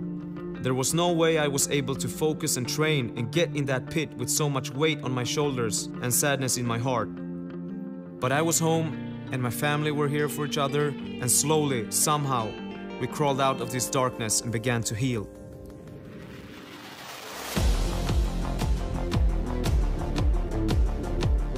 I look different on things in terms of how quickly things can change. It might not be forever or even tomorrow, so I'm just doing my best at the moment to make sure I can be proud of what I do and who I am. We have got a debutant tonight, a guy with a lot of pressure on him. Wow! I'm here because through life's twists and turns, through hardship and hard work, I've learned to never stop working and to never give up. And I can only hope that I can inspire others with my story.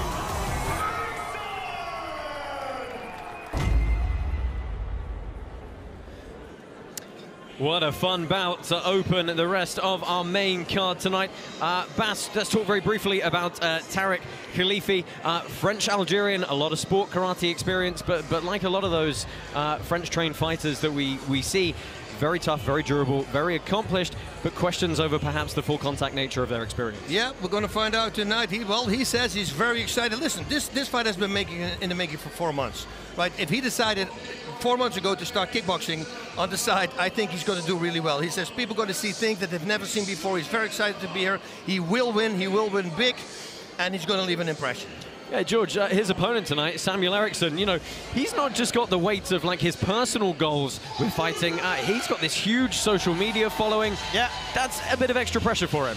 Yeah, they both got a lot of pressure because they put a lot on the line, and they, especially Khelifi, he talks a lot, you know, so when you talk a lot, you need to back it up, so it adds an emotion element to the fight, which makes it more interesting, of course. Yeah, there's been quite a bit of back and forth. We're going to settle the grudge match now. This is Tarek Khelifi and Samuel Ericsson.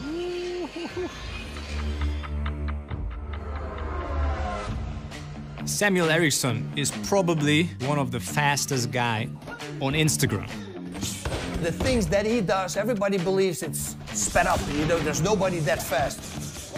But he's really that fast. I'm very explosive, so I really think my opponent will have a problem handling that.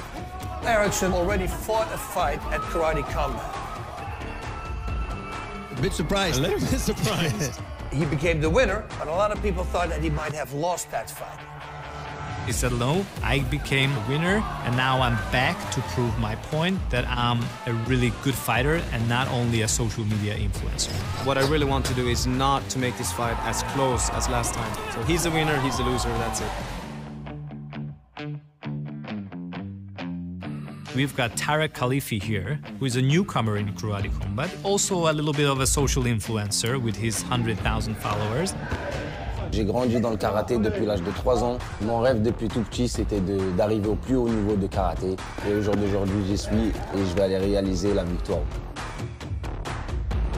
He's a member of the French national karate team, so we know he's good. But does he translate into full contact? There is a big difference going into the first full contact fight and you fight someone that is actually really wanting to hurt you and knock you out. This guy has been challenging already several Ericsson a couple of times. Il a dit qu'il acceptait le combat et après il a refusé le combat 2 fois de suite. Un vrai karatéka refuse jamais un combat. That's not true. If I don't want to fight, I don't fight. If I want to fight, I fight.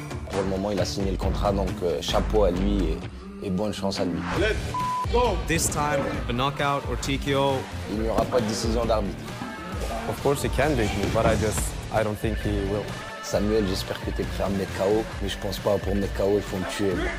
Tarek, you got what you wanted, and I hope you show up because I'm showing up to win. Dis-lui que tant qu'il m'a pas tué, il pourra pas me gagner. C'est ça que tu sais pas, mon pote.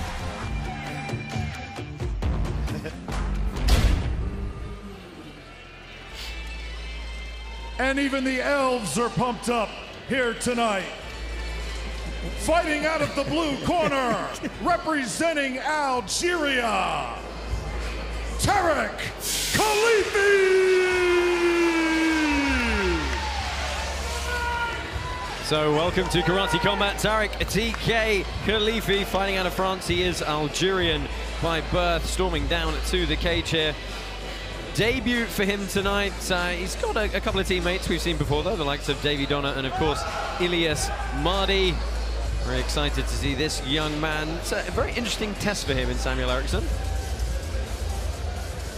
He talks a lot. Now it's time to back it and up. His opponent, we'll see. Fighting tonight out of the red corner, representing Sweden, Samuel Ericsson! That's why I never talk crap about my opponent, because I know I have to make my words come true. And it's a lot of pressure you put on yourself. So Samuel Ericsson, he's returning to Karate Combat. Saw him, of course, once before in his debut last year. Picked up a kind of surprise split decision win over Alberto Ramirez. Wasn't quite able to get the volume of kicks he wanted in that bout. Got caught up in the clinch a few times, but got the win there, looking to move on and really test himself, show that he's not just all about social media and making flashy videos. Gonna have a little bit of a height differential to overcome, though. Tail of the tape here for the blue corner, Tarek Khelifi, 27 years old. This is gonna be his first fight for about 6 months. He's been training pure karate since he was 3 years old. His father is, of course, his coach, Omar Khelifi, here with him tonight. Who's a character, by the way. Very funny guy. Very funny guy. Samuel Ericsson, you can see a little bit older, a little bit shorter, 30 years old, 1-0 is his record, hailing from Sweden. He said he's really got stability in his life now, feels very good mentally, very good physically, and is really looking to just prove everything to himself. Look at Santa there. He's like, wow. Is he been drinking? It's a death stare. It's a death stare. Wow. Ah, blimey. Oh, Miss Santa, I don't know. She might be needed driving home, flying home. Fighters, it's that time. Time to enter the pit. Okay. Your referee for this one is Sam Amidi. Karate Combat 37 is sponsored by Gameful.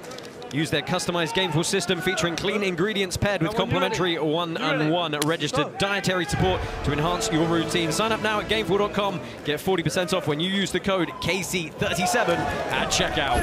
Boom, question mark kick, front kick. Yeah, his kicks are fast. Yeah, Khelifi started very hard. Yeah, but Samuelson needs to close the distance. He cannot let those legs fly. He's the shorter guy, so he needs to fight in close and use his boxing. And knees from the clinch, but then in the clinch, watch out for the knee to the head. A little bit of a question mark kick there, not able to get up and over that lead guard. Tweets coming in thick and fast, sold out at Karate Combat in Florida. Thank you, Santa. Adam, of course, referring to Adam Kovac, our league president. Get involved on social media at Karate Combat on all platforms. Of course, the Karate Combat archives are available completely for free on YouTube as well. I think actually that Ericsson is doing a great job by just letting him kick, you know, get him tired. Yeah, he's pacing himself. You know, we talk about the emotion side of the mental game. Some guys like to trash talk because it gives them no choice, so they have to back it up. You know, some guys, they use that in a way to propel themselves. Andy Hook, X-kick. I was just going to say, Bas, that's got to make you very happy. Yeah. Oh, they're connected with a little short left. Yeah, good work from Ericsson, pressuring around the pit here. Hasn't thrown in too much volume yet, though. Yeah, but he's smart. He's playing a smart game right now. He's just feeling him out. Big right hand from Samuel Ericsson. Back to his feet for some ground and pound. That 5 count's going to come in quick. Oh, and Tarek Khelifi. Woo! Anxious moments for him. Welcome to full contact. Right. Oh yeah, and he's still dizzy. That's it, and he's chin up. Ericsson teeing off here. 1 minute and 5 seconds. Yeah, wobbling, tries that front kick. He's got to watch out. Ericsson also. Oh, big left. He's still hurt. He's still hurt. He haven't recovered yet. No, he's trying to make it look like he's still there, but Ericsson feints. Big right hand bomb. Like you said earlier, lead left hook catches him on the way in. Just let him get back up. Maybe sometimes a good idea to go to the body, then to come back to the head, you know? Well, Ericsson, this is very different from the first time we saw him. Ericsson needs to go in now for the kill. He needs to wrap it up. Yes. 30 seconds. This opportunity might not come back if he misses. Yeah, he's caught him with the right, he's caught him with the left. Right. Well, interesting. This is a very different clinch situation from the Ramirez fight. Ramirez was all about the throws. Khelifi, possibly not so. Oh, again the right. Misses. That's a power differential as well. You see, he's bulldozed him down to the ground. Right, back of the head, Samuel. Okay. What a good round for Samuel Ericsson. Good. Yeah, and you know what? He was good. He was composed because he knew that, you know, if he can't put him away, you know, he's going to load out all his energy, which is not a good thing, of course. Look at that punch, man. Wow. Yeah, that was the first right that dropped him. Hopefully we'll see the left as well. Boom. Oh, that's going to be hard for it to come back. Now we're going to see what kind of heart Khelifi is made of, you know what I mean? Because he says in French in his interview that if his opponent Ericsson want to put him away, he literally need to kill him. But he's coming close. Yes, that was like very close to a stoppage, you know. Let's listen into the corner of Samuel Ericsson here.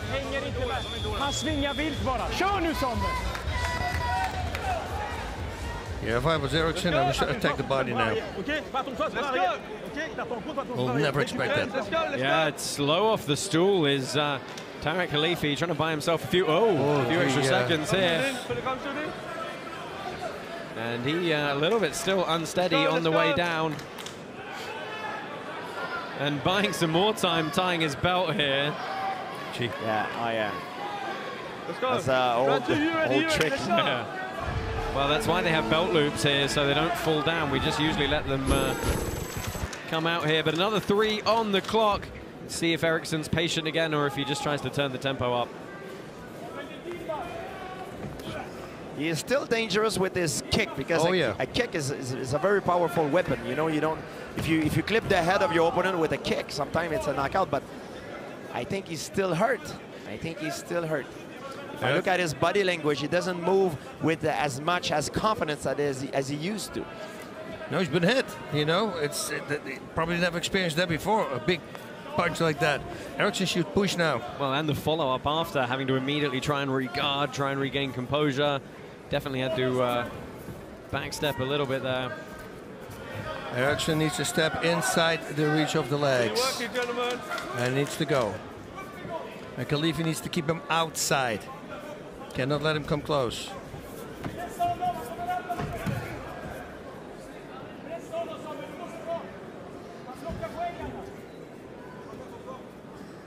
He's trying to reach with his lead leg. Khelifi uses his lead leg a little bit like a jab, you know, to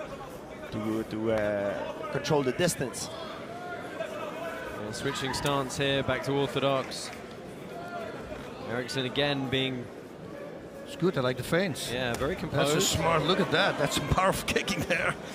Yeah, Wow. well, I mean, look, you do the kind of things that he does in his videos. You've got power, you've got explosiveness, you've got dynamism.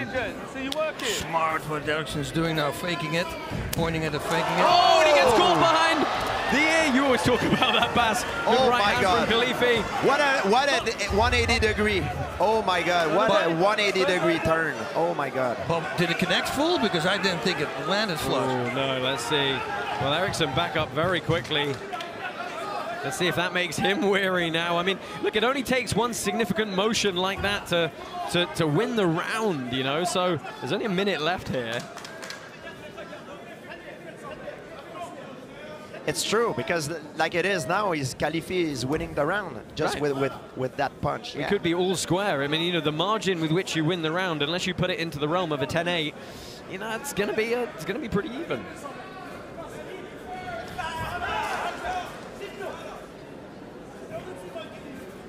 Ericsson. 30 seconds, Ericsson needs to get in there. Yes. If he wants to finish it. Yeah, he's been good pushing forward. Nice little lead hook there. Oh, there we go. Right Again. Right. Didn't quite land. Kind of rolled with it, did Khelifi. Let's go. You can't fight Khelifi in a kicking range. You need to close the distance and fight him in a punching range. Oh, that was a beautiful throw. All right, 1-1, I guess. Yeah, second round in the books there. Basruten immediately saying we're probably all square in this one. What do we think as we get some of the replays here, guys? Who's going to have the stamina moving into this next round? I want to see the knockout if it was connecting. Oh. Yeah, it was the top of the head. Yes. Yep. So that's kind of a whiplash effect little thing, I guess. Yeah, and this was a nice right hand. I mean, it did land. Luckily, Khelifi was kind of rolling with it, trying to take some of that momentum away, and this was the takedown at the end. Beautiful catch of the kick and the sweep. That was very nicely done, yes. You see Samuel Ericsson wearing a little bit of damage there on the face, perhaps. But Khelifi, last time out, was very slow to get up from the stool. Let's see if it's any different this time. I think it will be. I think he recouped. And especially, you know, when he landed that punch, you know, it's a little bit more confidence. He's back in the game. Khelifi's style is much less economical than Ericsson because he used a lot of kicks, a lot of movement. Ericsson is more economical. So we'll see how it's going to play out in the third round. You ready? You ready? Let's go. Touch of gloves underway. Final 3 minutes on the clock here. Tarek Khelifi in the white pants, black pants for Samuel Ericsson. Let's go.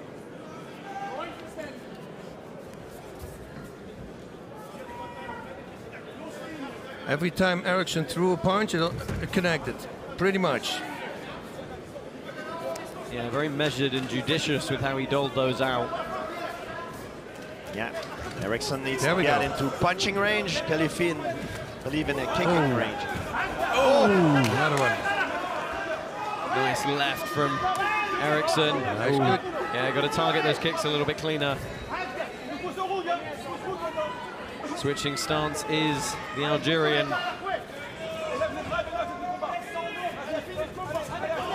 Oh, the hook! Just nicked over the top. Is he limping a little bit, Khelifi, or not, from the last calf kick you very see? much so. Yeah, It's that was that unfriendly. last kick. He's switching stance because of it. Oh, that's what it is. Yeah. Wow. It was the calf kick. I mean, yeah, as you said, it could have... Perennial nerves, maybe it's numb. Yeah, he numbed his legs. Yep. Yeah, switching stance, very visibly limping. Yep. Yep, that's it. Well, that is going to be an injury. And yeah, Tarek Khelifi can't stay on his feet any longer. Good stoppage from the referee there. That could have been a fibia breakage. Oh, the little bone in the shin, behind the shin. It's clearly substantial damage, isn't it? Yeah. Because that was a hard kick, and he acted like he didn't feel it. But boy, It did some damage, so yeah, that might be a break there. Hopefully we're going to have a replay coming in for you. Well, let's have a look here. See what we can see. Well, the left didn't do it. Oh, he rolled his ankle. Yeah. He rolled his ankle. Oh, that was it. Okay. Yeah. I thought maybe he rolled it getting off the wall, but it was... Oh, yes. Oh, and then back the other way as well. Yeah, that's like Krokop. Remember that when he went down? But maybe UFC 80. Maybe the damage happened before because remember he received the kit. He got kicked in the leg, so maybe his leg was numb, and that happened. So I'm curious to see if it's because of the kick before. Yeah, because it was a hard kick too. It was, and right in the where the peroneal nerves is. Sometimes it numbs your legs and your foot. It becomes kind of dead, and you lost the feeling of your where you put your when you're stepping. Wow. Well, Samuel Ericsson very happy. Yeah, he should.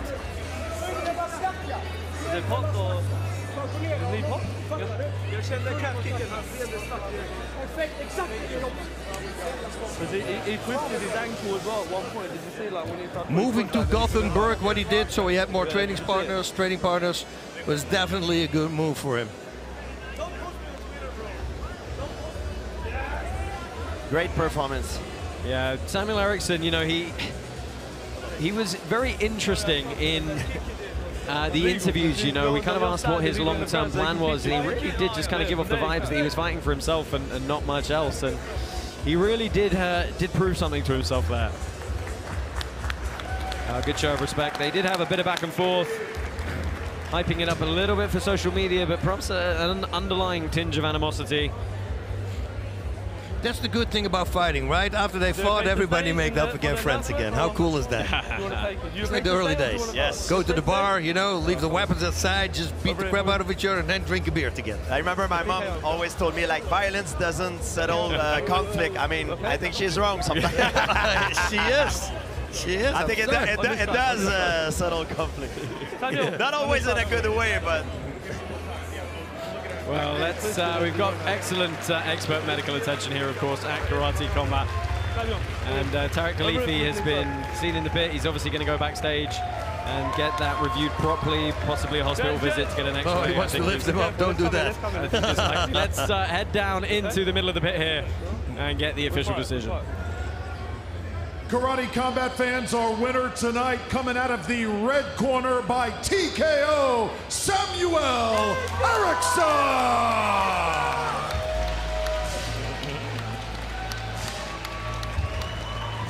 Good sportsmanship. Yeah.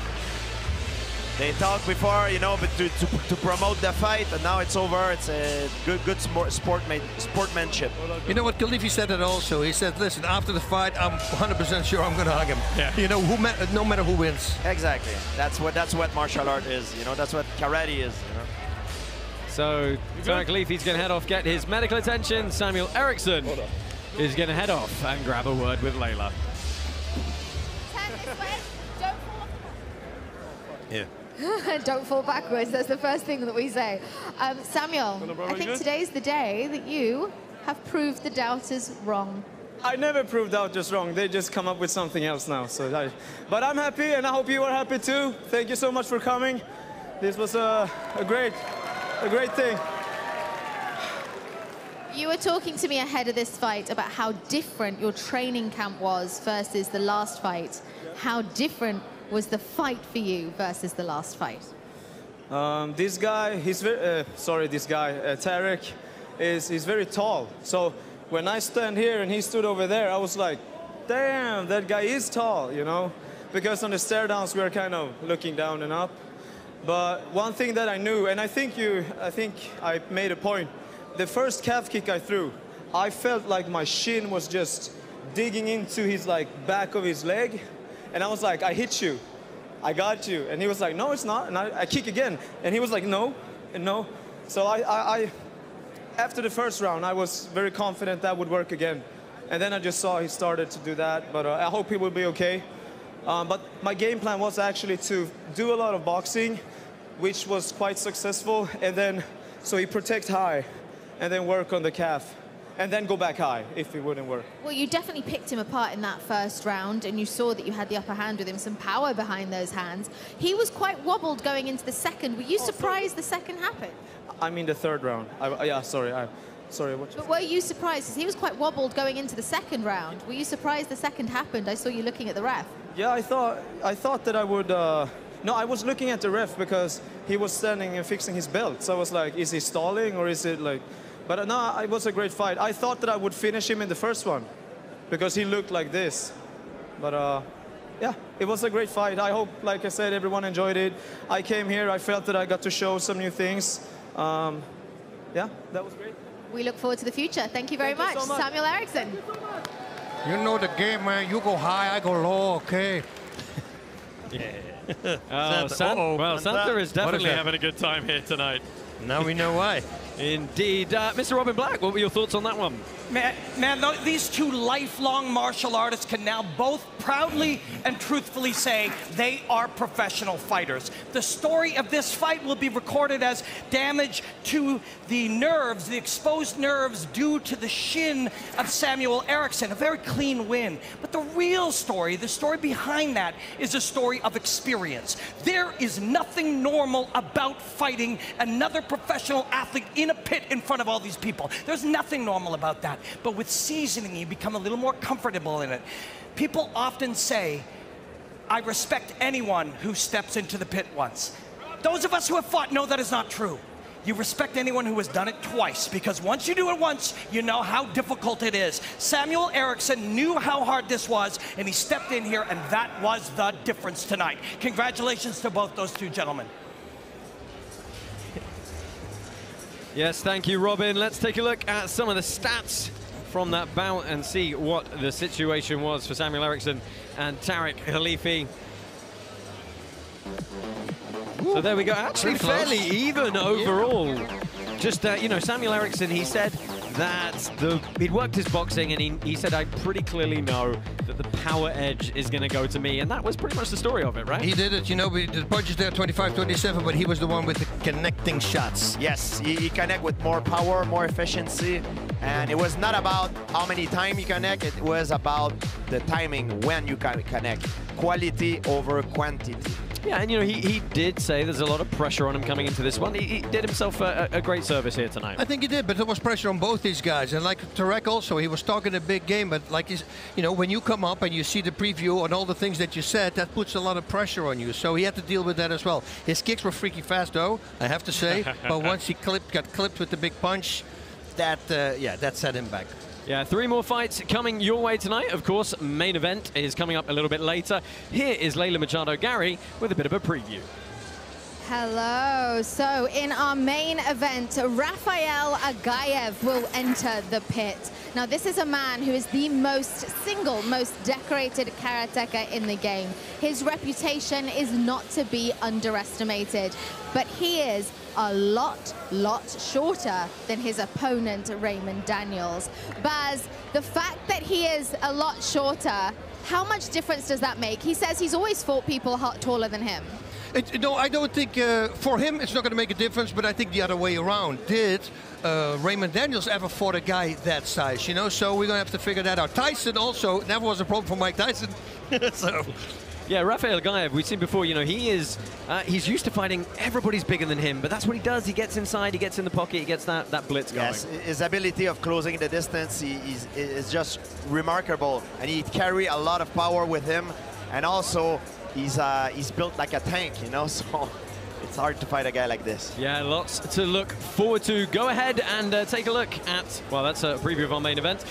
Coming up next, though, Gabriel Varga and Tommy Azouz. Time for you to meet Gabriel Varga. Woo-hoo.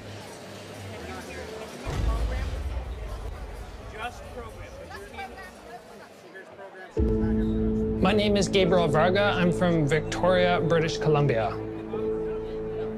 Gabriel Varga. I'm really looking forward to see him compete in the pit. This guy started out as a karateka, and then he went outside the box, so to say. Yeah.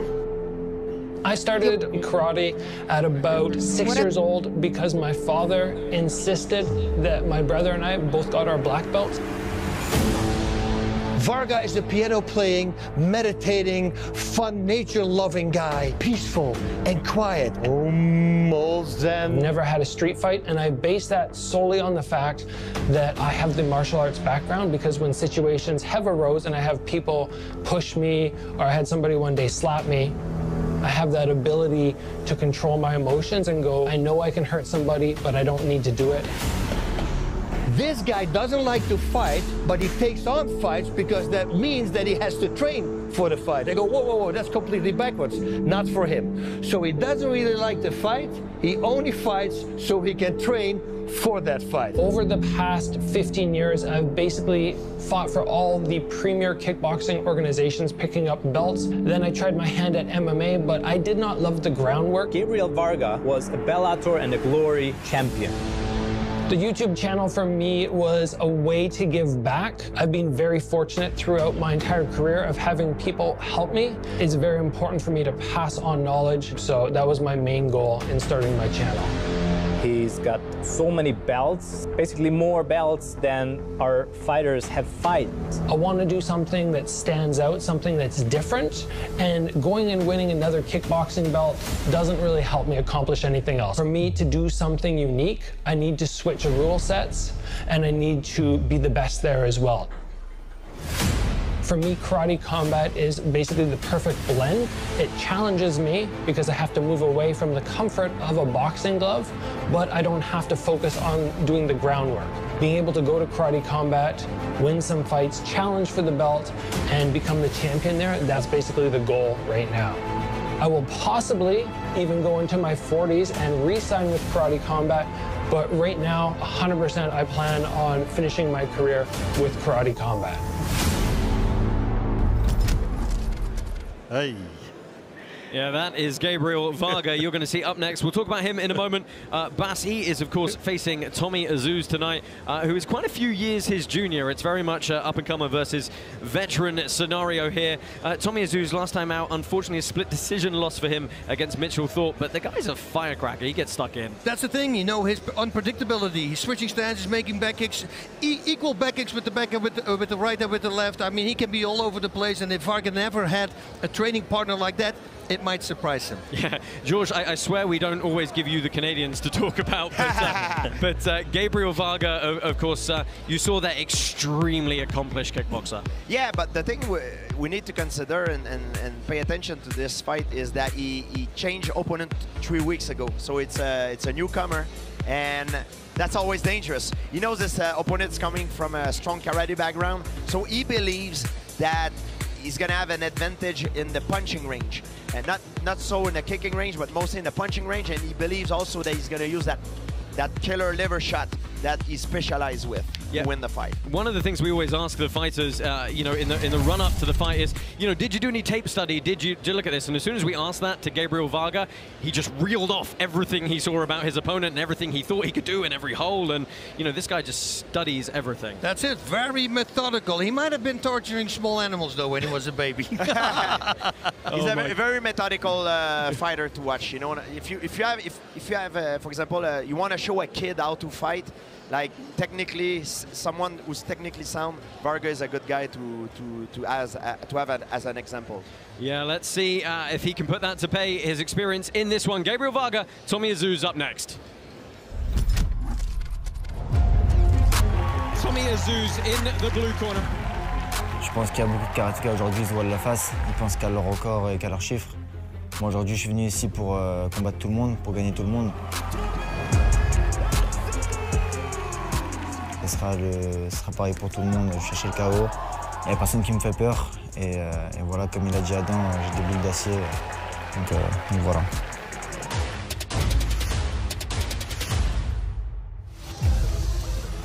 In the blue corner, Gabriel Varga is one of the best strikers ever. Gabriel Varga! This guy started out as a karateka, and then he went outside the box, so to say. Il est 6 fois champion du monde, du Glory, du Bellator. He's got more belts than our fighters have fights. All fights I've learned now at this point in my career are important, because if you lose one fight, it just takes you down the ladder, and I'm always looking to move forward. So basically, every fight is a must-win.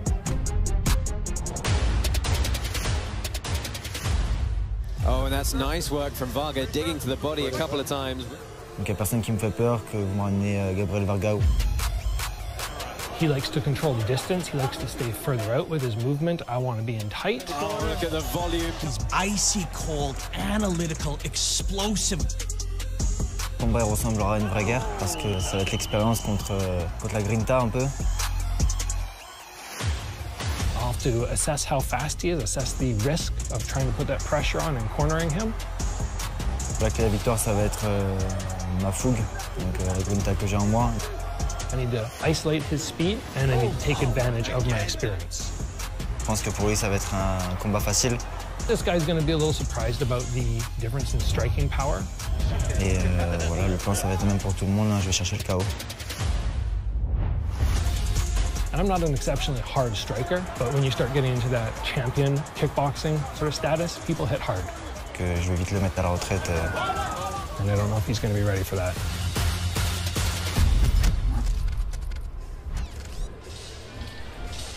Oh, I love it. Ice cold, no emotion. All right, Karate Combat Perfect. fans. Corner representing France. Welcome, Tommy Azouz.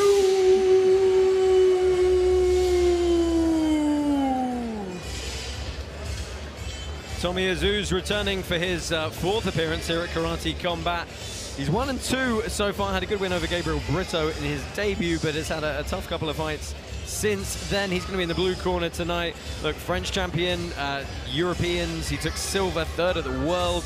Quite a lot of experience for being just 23 years old, but make no mistake, he is the underdog here tonight. And his opponent coming out of the red corner, representing north of the border, Canada. Welcome, Gabriel Varga! Well, Gabriel Varga not appreciating the dry ice there, I think, on his way out.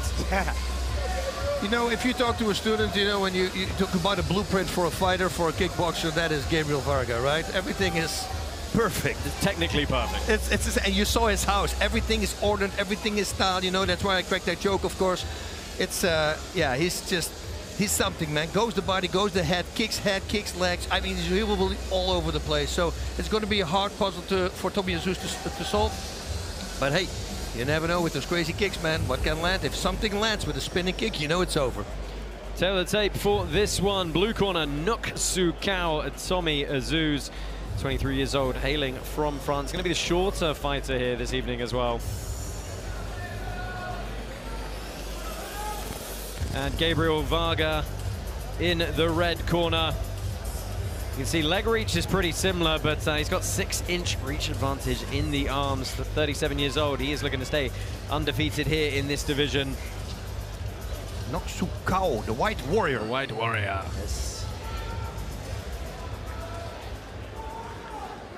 All right, fighters, it is time to enter the pit.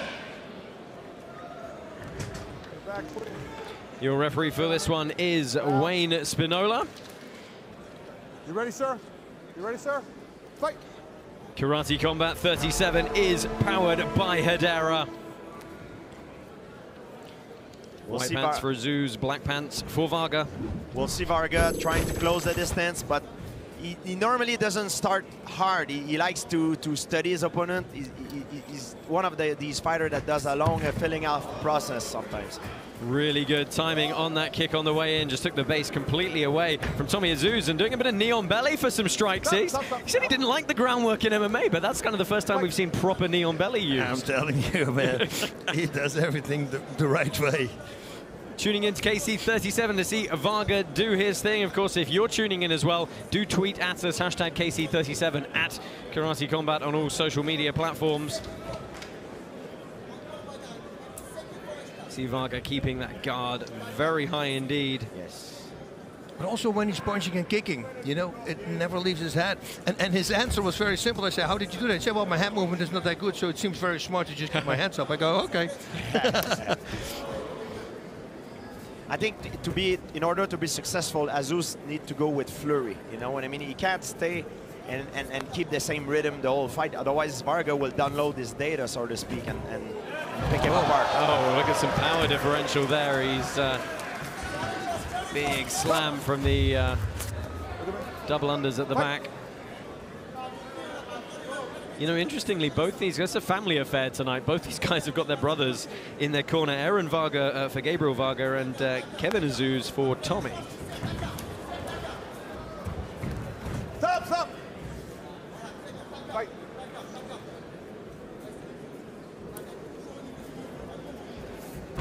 I mean, Bas, Varga said, you know, when you get to the level of kickboxing that he tends to compete at, you know, you hit hard, not necessarily because you're that heavily muscled, but because you're so technically, you know, perfect. That's it, yeah, and he's correct. You know, don't even need power if you got perfect technique. You know, combination there will be great. Oh, gets spun there, though. Bit of success for Azouz. Fight out. Hands are free. Gotta break them. And this is very smart. Now, what you can't do under the Karate Combat rule set is pull someone down onto a knee. You see Varga actually turning and framing. So it's going to count as pushing off and striking, which is extremely smart by him. Something we actually spoke about in the fighter interviews. Stop right here. Back up. Yeah, we say every time that Varga is methodically closing the distance, and the more time he's gonna, the longest the fight will go, the more he's gonna do it. He's finding his reach, and he's gonna go in for the kill. Stop right there. So final closing seconds of round number 1 here. Nothing hugely decisive for either fighter, though, it has to be said. I believe most of the damage have been done through ground and pound for Varga. Even though it was not a lot of damage, most of the shot that connect was done through ground and pound. Yeah, let's have a look at the replays here. This was the very first exchange. It was a beautiful timing on the kick, and we saw some power in the clinch from Varga there. For a guy that doesn't like the groundwork, he's doing pretty well. I mean, you know, studies the art. That's the thing, you know. Yeah, and like you said, with the clinch, what he did, that was beautiful. Right, he's assessed the rule set. He's found where and how to play it.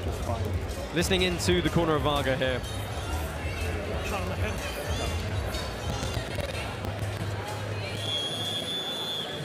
Same thing. Focus. Looking a little bit heated, perhaps. Wanting to cool down. Mouthpiece. Yeah, not a whole lot to say. Ready, gentlemen? He knows what he's doing. Nobody needs to tell him something, anything. So touch the gloves underway here, second round. Oh, nice kick there by Tommy Azouz. That's what Azouz needs to do. He needs to throw strike that comes out of different angle. That strike that Varga are not used to see, because Varga has an enormous experience in striking combat sport. Your guys are in a clinch. Okay, you can't do it. Ready? Fight.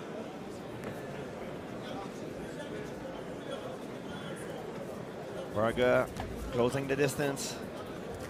Oh, that was a lovely kick. Yeah. And then opening up, Varga's got to be on his toes here. That's what Azouz need to do. Throw those crazy kicks coming from different angle. Yeah, you called it, George. Straight down the middle on that one. Yeah, you can't make the fight like a boxing fight. Can't do that. My time. Oh, I think accidental clash of heads there. Accidental headbutt. Doc, you want to take a look at that? Oh, and the cut has immediately opened on the head of Gabriel Varga. Luckily, it is not near the eyes, so hopefully we can get this tended to. Let's see how big it is. Yeah. Wow. Well, that's immediately opened up. That's a bad one. Let the doctor look at him. Yeah, doctor. It's just a flash wound. Well, it's a cut and it's not anywhere near his eyes. So if he chooses to continue, there's literally no reason to stop it. Let's have a look at the replay here. See what we can see.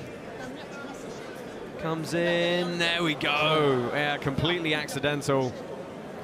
We're good over here.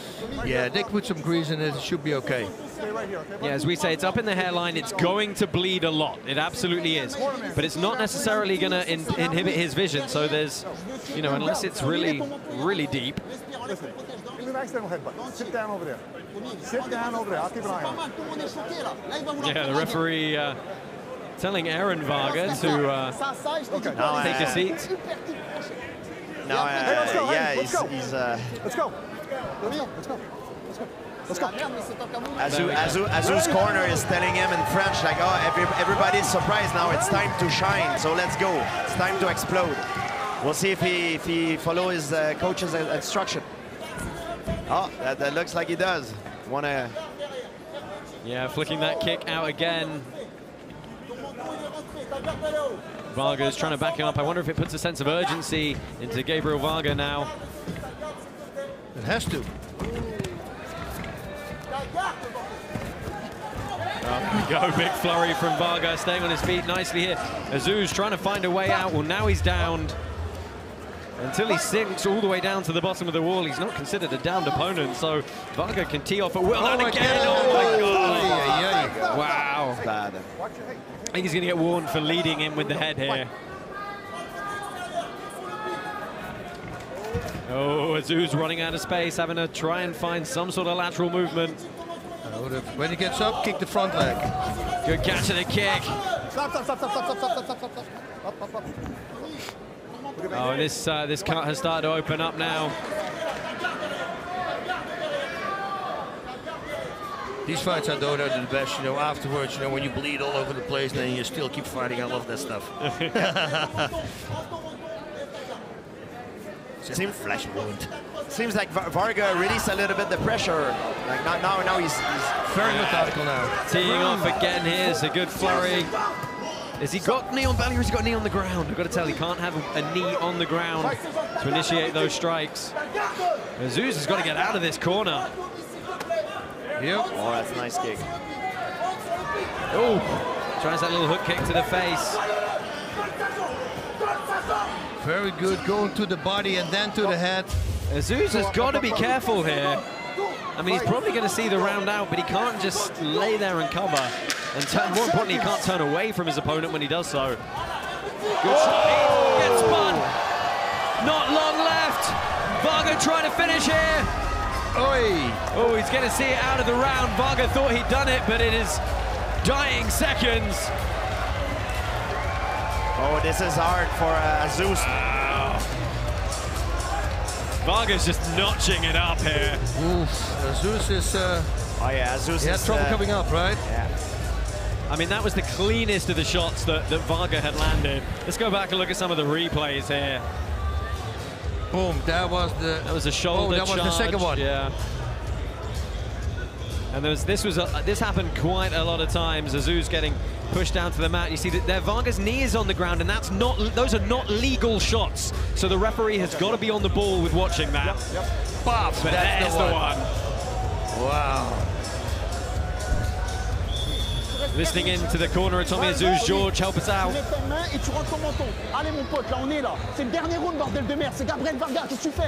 Well, the stuff he said I can't translate because it's swearing, but he says he says you're gonna put your chin down and ends up, and it's the last round. You gotta give it all.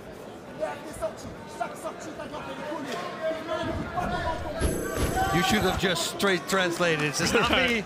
You asked. You can get away with it. Well, so Varga immediately trying to push Tommy Azouz back into the corner here. Again, they've done some good work on the damage to the forehead. Varga, question mark kick over the top. Oh, the liver punch. You see? Yeah, he said his left hook to the body is his favorite weapon.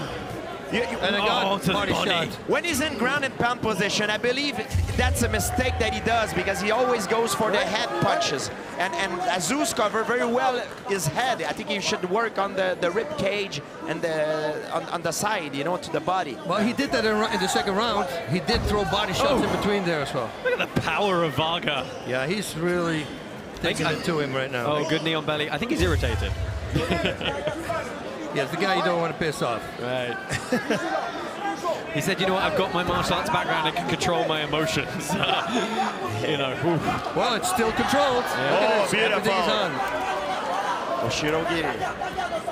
Oh, good little shot on the inside, but Azouz is going to be wearing some damage. That's here. the body shots. The body shot, it works very well. That's the liver, you know, yes. He's hunting it again. You know, so show me something, I'm going to stop this fight, you understand? Fight. There is a tweet coming in. Gabriel Varga, another level. Yep. Certainly is right now, chasing Azouz. And all over for the here. body. Oh, Azouz looks exhausted. He's literally accepting the fall, you know? Here we go. Fight. His legs goes limp. I think he's just exhausted. I have got to say, the referee's got to be more on the ball here. You cannot have a knee on the ground when you throw these ground and pound shots. They got to call it. Yeah, they called it. That's it. Good call, good call. Very good call. Yes. Call by the referee to end this one. Tommy Azouz taking a lot of unnecessary punishment towards the end there. Fighters' safety first, and that was great. That's a good call, 100%. And a good show of respect. I mean, I'm dying for the interview for Gabriel Varga here, because you know it's going to be very reflective and introspective, but, you know, acknowledging the tenacity and toughness of Tommy. And boy, he looks, well, deservedly looks very tired there. Yeah, I think the body shots did its work. Yeah, wow. Yeah, body shot, ground and pound. I mean, just kept backing him into the corner. Let's take a look at the replays here at the end. There's the kick. Oof. To hide the temple. And every time when I went to the ground, he was on, and he studied, man. Knee on belly, guaranteed. Going for the body, the head, you see? Yeah. Love it. It's just the awareness. Because the fact that there is no submission. When a fighter hit the ground, I think it is to its advantage to make like a bubble, you know, like to bring his knees to his almost shoulders and cover the head like in a fetus position to avoid the damage as much as he can. Santa hitting the bottle. Yeah. Oh yeah, Santa have a good time. I hope he doesn't drink too much, because he has to deliver a lot of gift in a few days. As long as Rudolph is okay and didn't drink. But with the master like that, you never know. So before we get our official announcement, Gabriel Varga getting a bit more attention. I mean, you know, he just, that headbutt happened and he went beast mode. That's it. Oh, turning it right up. Let's go ahead and get this official decision here. Karate Combat fans, your winner by TKO, representing Canada, out of the red corner, Gabriel Varga!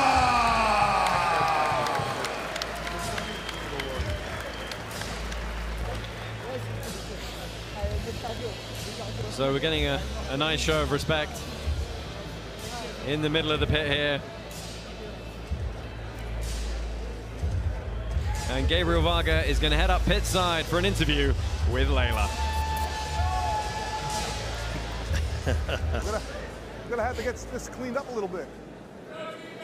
Gabriel, joining you now. Ahead of the fight, you spoke to me about the importance of body shots, and you really worked that strategy perfectly. We didn't do any ground stuff. I haven't done zero. So it was just in the moment I went, oh, he's covering his head. The body's open. Might as well try. And it seemed to work well. And talking about covering the head, you got a cut there. Did that change the strategy and the game plan for you at all? No, not really. My brother told me right before, he's like, you guys are going to clash heads if you don't put your hands right over your forehead.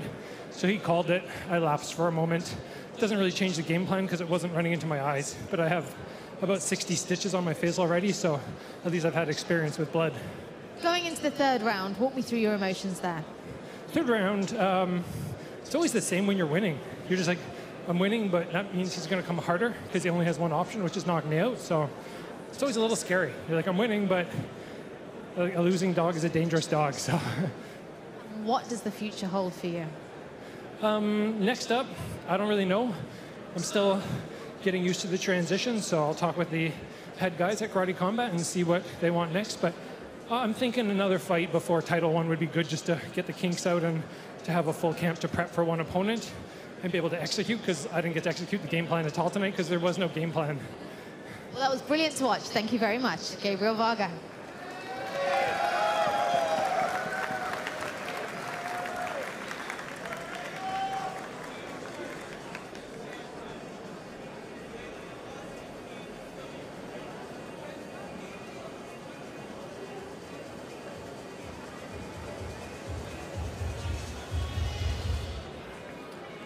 So Gabriel Varga victorious there. Bas, we've got the stats up on our screen here, and let me tell you, strikes landed, Tommy Azouz 25, Gabriel Varga 112. Yeah. And well, let's talk about punches landed, 95 versus 17. Goodness. Oosh. I mean, what can you really say? You know, we talked about how cold, how calculated, how technically brilliant he is. I mean, you know, this guy could really just rule this lightweight division. He can, you know, and I like what he said. He says, let's work the kinks out of the cable, you know, give me another fight first before I go for the title. He knows exactly what he wants. Everything is methodical. I love it. I love everything about it. George, what did you think about that? Well, it's one of the most one-sided fight that we had tonight. I mean, it's just, you see the number, it's incredible. And Varga, I'm very excited to see what the future holds for him. I personally would like to see him for a title, but he's so methodical. You want to take his time and go step by step. It's okay too. Yeah, let's see what that is in store for the Canadian. We've got a lot of people floating around here tonight. I believe Alex Wendling is somewhere pitside with the wife of one of our main event fighters, Colby Northcutt Daniels. Let's see. Yes, I am with Colby Northcutt, the MMA sensation, and the wifey to Raymond Daniels, who will be in our main event tonight. Man, we just saw a crazy fight between world kickboxing champion Gabriel Varga get cut open. You're a fighter yourself as well. So what is it like to kind of fight, compromise, and fight through that?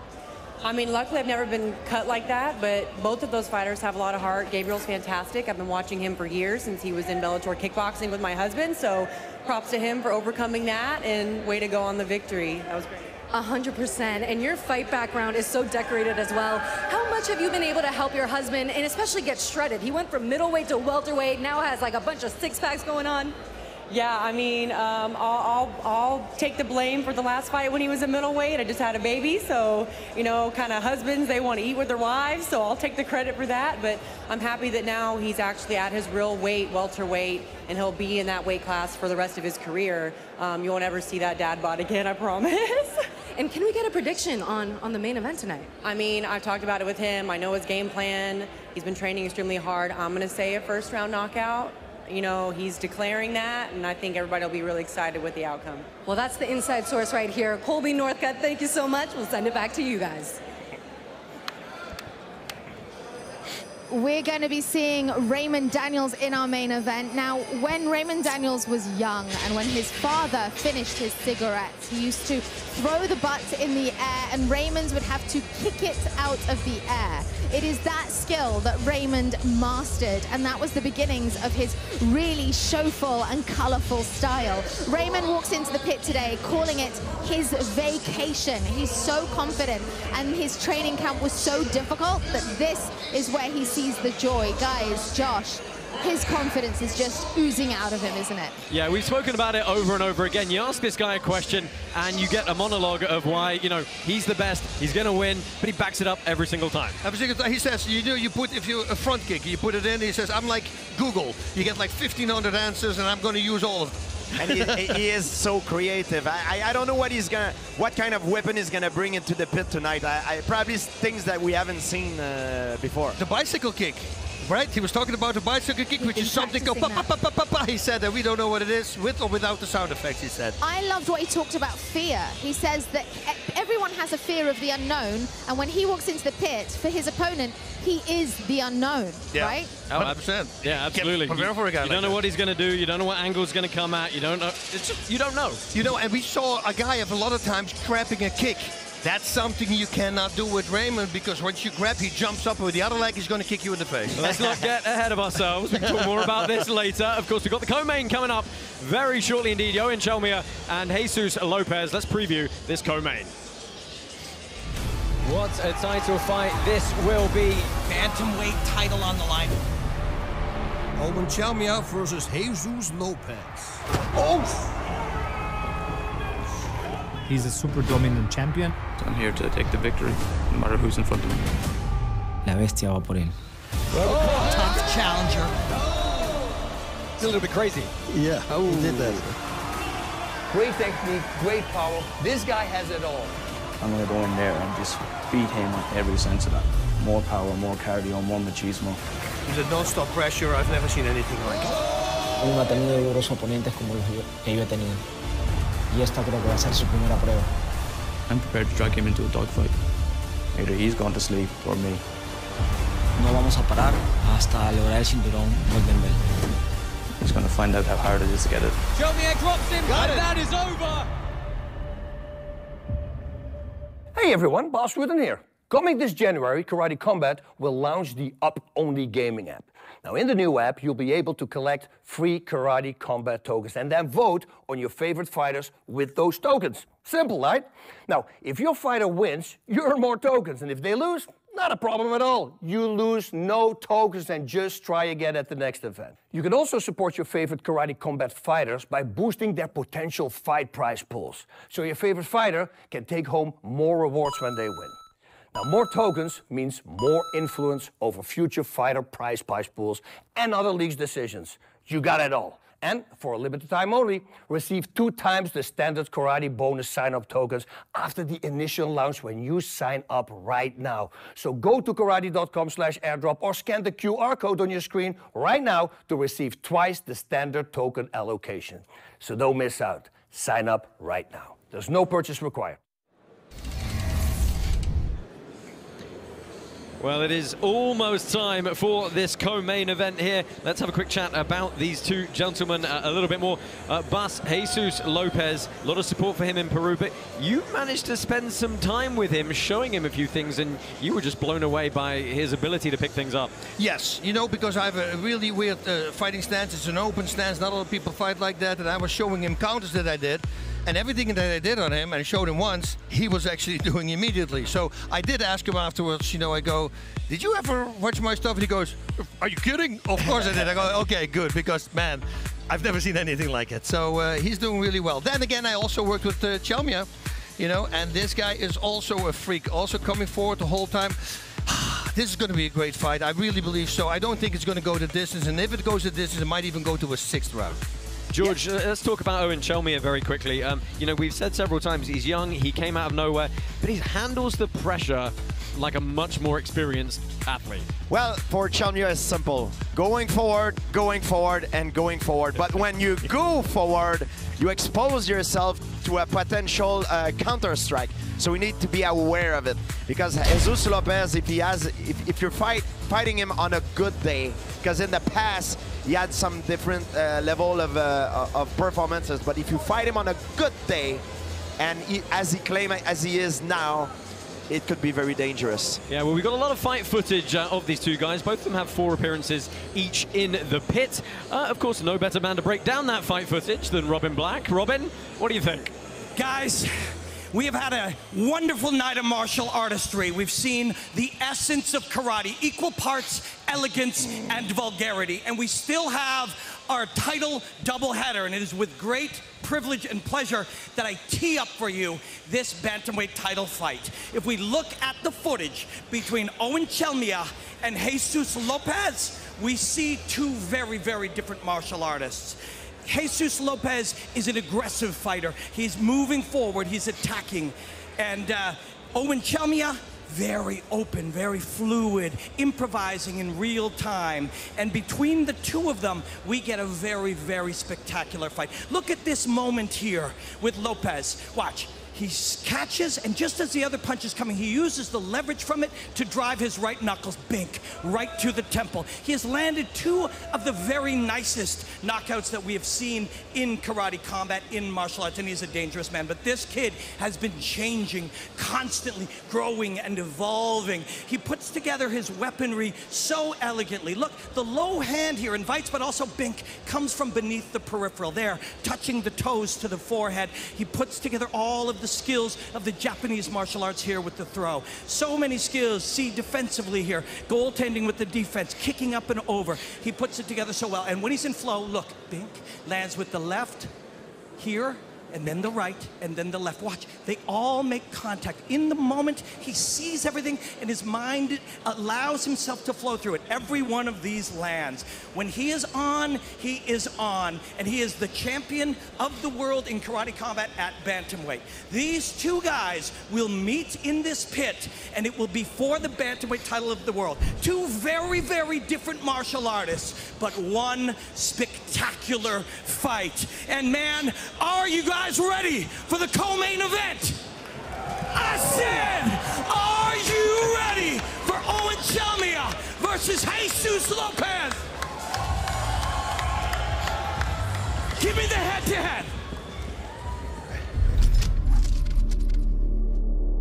We have a title fight. The bantamweight title is on the line. Chelmiah versus Jesus Lopez. David's coming for you. I can't blame him for wanting the belt. At the same time, he's going to find out how hard it is to get it. A victory roar from Jesus Lopez. This guy's a little bit crazy. Mi hermano me decía loco, que era un loquito. This guy will not back down. He will get knee hit, it doesn't really matter. He will always come back. Y así somos los locos, ¿no? Nos gustan los retos. Lopez seems to throw everything with bad intention. Yo no busco ganar por puntos. Yo siempre voy a destruir. If you talk about pressure, that's the guy. I'm here to take the victory, no matter who's in front of me. This is a real kind of Cinderella story. He came in as a qualifier. What a performance! Another absolutely banging fight. Oh! Letting him hit him. He's trying to undermine the confidence of his opponent. 3 fights, 3 wins, culminating in that belt. And still! He's not gonna stop. He knows one speed, full speed. One movement, forward movement. I'm not in there to win on decision. I'm there to knock him out. He comes forward, and there's no stopping him. I'm not the most strategic of fighters. Hitting a lot and make my opponent quit. That is his game plan. He's a super dominant champion now. I'm here because I want to be. It's not for the money. I don't really care about legacy. I'm there because I can. I honestly believe that there's not a fight on the roster that I can't beat on any given day.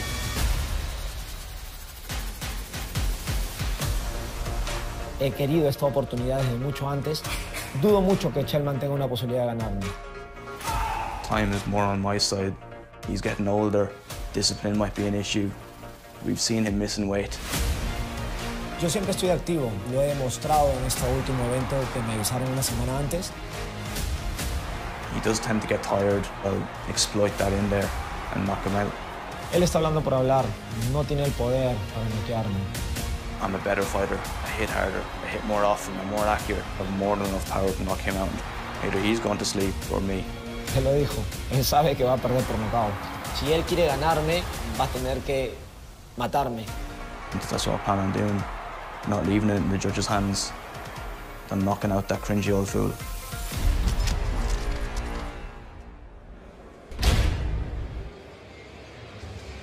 Fight fans, it is time for our co-main event.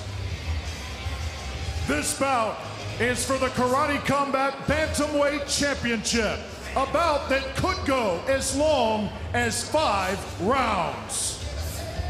Fighting first, out of the blue corner, the challenger. Welcome from Peru, Jesus the Beast Lopez.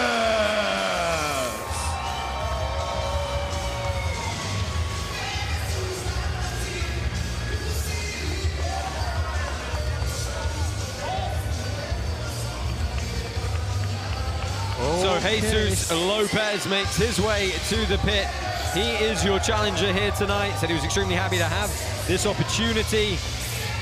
He thinks his opponent's good, but he says he's fought people a lot tougher than him. He believes he has some combinations that are going to work on Eoghan Chelmiah. He feels that this fight is likely going to go the full 5 rounds. Well, we shall see. Well, you always have to prepare for the worst, you know? So if it finishes earlier, it's a good thing, you know? And both have their mothers here. And his opponent fighting out of the red corner. He is the Karate Combat reigning Bantamweight champion. He's from Ireland. Welcome, Eoghan Chelmiah!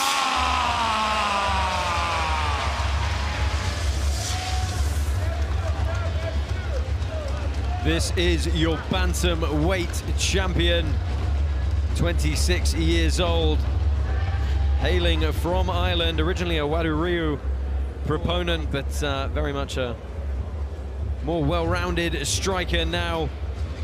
He said he's seen his opponent's fights, and despite a mixed record, he's prepared for the absolute best version that he thinks Azouz Lopez will be. Very interesting individual. He has actually joined a model rocketry club in his spare time whilst he's waiting to graduate October of next year with his PhD. Yeah. Wow. Say some accomplishments for everyone else, please, Owen. He's programming the whole flight plan and everything for rockets. Blue corner for Azouz Lopez, 35 years old, 9 years the senior. Mixed record there, as you can see. Probably going to be a little bit taller, though.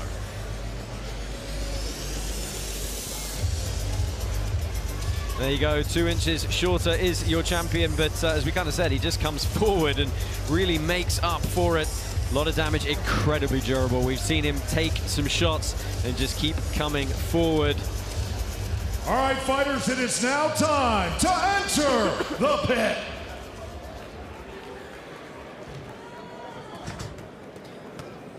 Karate Combat 37 is sponsored by Gainful. Supplements like Gainful's personalized protein, hydration, and pre-workout deliver results for you. Sign up now, get 40% off at gainful.com/KC37. Nice kick there by Lopez. This fight, ladies and gentlemen, has the potential to be the best fight of the night, just for you, so you know, and it's not even the final yet. Look at that double jab, body to the head. That's the second one. Josh Palmer, Bas Rutten, and of course, George St. Pierre. Pitside for you tonight at Universal Studios, Orlando, Florida. Just 2 fights left for the Karate Combat 2022 calendar.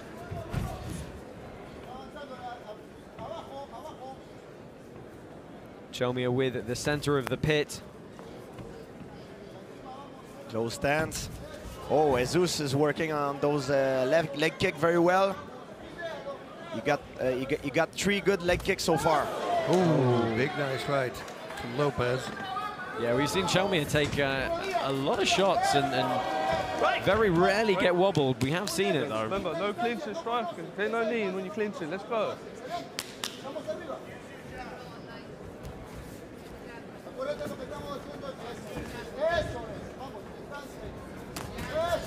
Again. Oh, those were very straight shots indeed. And we've got to talk as well, it's not just the constant forward movement, but like it's the pace that he puts his opponents under, right? The volume of strikes, the constant barrage. You know, as you said, disrupts the breathing, disrupts their rhythm. Everything, you know, if you can't breathe regularly, you get interrupted the whole time. That makes you tired so fast. We were talking about it with fainting already that happens, so you can only imagine when it hits. I'm impressed so far by Lopez, the way he keeps his composure. You know what I mean? He doesn't feel like he's rushed. Everything he throws is methodical. He doesn't waste any energy. You see, he went to the body, went to the head, to the body, goes to the leg. It's very methodical, very beautiful. He's going to get warned for a knee here because he clinched and pulled Chelmiah onto the knee. You can't do that. You got to frame and throw it as an isolated strike. And he's caught the champion again for a second time in quick succession there. The other way around. and those leg kicks now are starting to, the damage of those leg kicks are starting to show now. They're very powerful. Look the way Chelmiah is moving his leg. Yeah, he, just to make sure, point your left toes from your left foot, put a 45-degree angle to the left. So he's going to kick your shin instead of the calf. Oh, boy. Jumping knee there, ate a shot over the top. Oh, he got clipped now with that hook. Oh, we've seen Chelmiah do this before, and that's a great move from Lopez there. Tried the spinning back fist. Big shots. Wow, that's an end of the round snuck up on us fast. Yeah. Wow, that means it's super exciting. Really good first round. Any thoughts on who got the better there? I would give the first round to Lopez. Yeah. With leg kicks, better variety of strike. Yeah. He got clipped with a hook, left a lead hook at the end, but I think he statistically he had the edge. Well, let's take a look at some of these shots here. Lopez jumping nice, knee off. Oh. Jumping knee off the pit wall. Lopez winging everything in. That was a good counter left from Chelmiah. And here Chelmiah trying to absorb some punches and land back, did a good job there, but ate a strong right. And there was quite a lot of those tit for tats, I'll eat one, you eat one kind of exchanges. Nice knees by Lopez too. What I would like these guys doing sometimes is the scissor knee. You know, sometimes the way it comes in, it's more more deceptible. You know, you don't see it coming as much. You can't hold the knee, okay? Scissor knee. Okay, go back for me. So the referee, Sam Amidi, just reminding them the rules under which knees can be incorporated into the arsenal here. Oh, gotta watch out for that. Yeah. He's been working on his counter. Oh! Beautiful work from Azouz Lopez. Again, he's got to get that knee off the ground to throw those strikes. And look at that. Chelmiah held his hands up and said, okay, break, break, but you still get to throw a technique, and that was a textbook Haragoshi from Azouz Lopez. And those kicks again. Yes. He's constantly attacking with the right calf kicks. Chelmiah still light. Fight too. Yeah, light on the feet here. We're in round 2. Long way to go still. And you see that both fighters sometimes has their hands down. It's okay because they're not in the punching and kicking range. So they use their hands as balance, so they have better mobility. There's a cliche in fighting that says, oh, always keep your hands up, which is wrong, by the way. Yeah, I never did. I did it on purpose low because I know they're going to hit the head. Then I get a measure of his reach. Well, Chelmiah with some gamesmanship there. He ate a good shot on the guard. And George, you talked about this earlier. You can't take shots on the guard. That concussive force still goes through those small gloves. Yes, it's always better to avoid it than to block it. Especially in karate combat with those small gloves. So Chelmiah took another shot there, trying to be first to the punch, move the head out of alignment on that jab.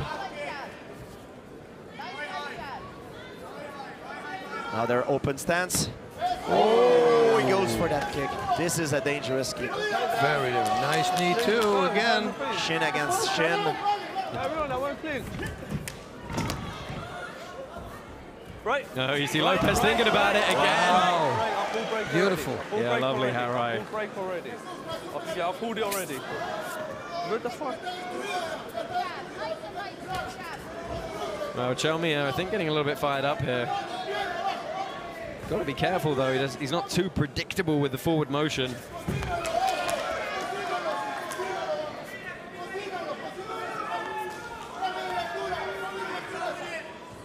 Great fight. Great technical fight also. We see a little bit of everything. We see knees, punches, kicks, throws. This is a beautiful display of karate.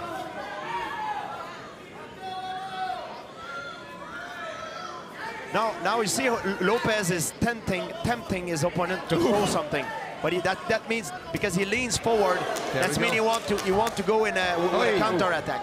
He wants Chelmiah to throw a punch. Well, that's a good use of a knee from Lopez.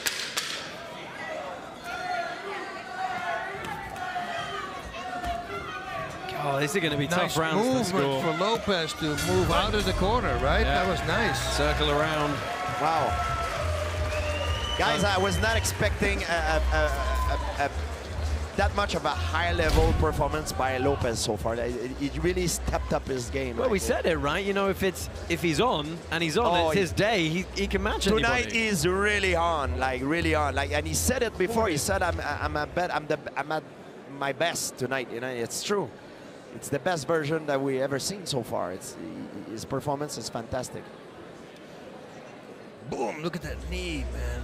Beautiful. Yeah, and that's something else Chelmiah has just got to learn to think about as he walks forward with his hands up. Well, karate combat for all ages, UFC welterweight Ian Machado Gary is pit side tonight, obviously rooting for his Irish compatriot Owen Chelmiah. Santa Claus is losing his... slowly getting more disheveled as the night goes on. Round 3, you ready? You ready? Go. Again, Lopez opens up with a knee, backs Chelmiah up, not able to take advantage of the misstep though. Well, they take that break. Break. Let go. Stop teaching. You can't hold him in straight. Let's go. Come on. God. A little bit of exasperation from Sam Amidi. Sam there. So we're in our third round. Of course, championship rounds 4 and 5 still to come if they need them. Oh, spinning back fist. Yes. Chelmiah is bleeding from the nose pretty hard. What advice would you guys have given to Chelmiah in his corner between rounds there? That's an in and out movement. Yes. Go in, pop, pop, and move out again, because the counters from Lopez are really good. Yeah, and Lopez's experience is a big factor so far in this fight. You know, he's able to a little bit pick him apart a little bit better. So he can't stay in front of Lopez like this. He needs to either come forward or just disengage. You know, don't want to stay immobile like this in front of a more experienced fighter. They kick up the open side as Chelmiah moves stance around. He has someone tonight, he's fighting someone that can match his power and strength, you know? So he needs to go in and out. He can't stay in front of Lopez like this. Well, that's good work. Lands the jab for the second time in this round.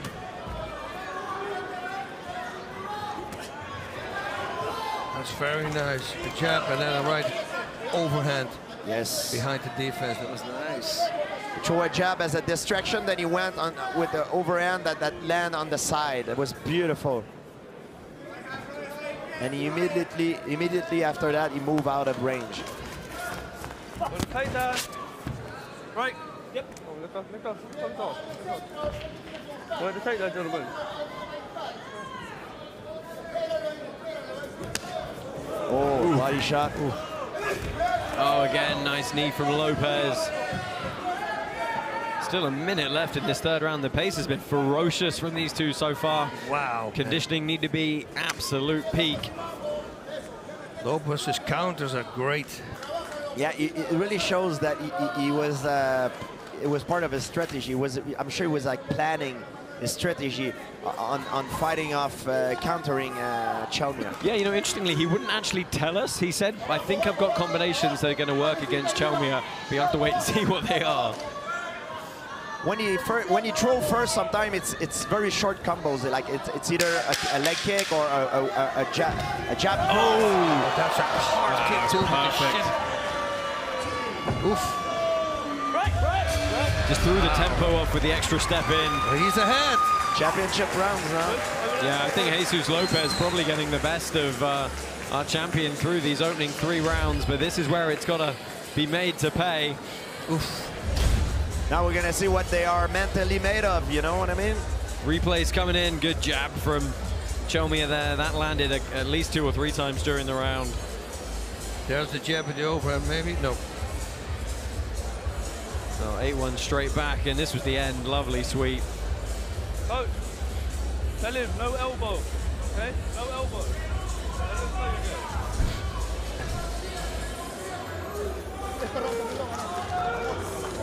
So Catherine Chelmiah, Owen's mother. Oh, Jacare Souza, legendary jiu-jitsu fighter and UFC middleweight. Yes. Yeah, I'm doing the crocodile pose in the corner as well. Want a photo with that guy. Good, yeah? Animal. Oh, you ready? You ready? Let's go.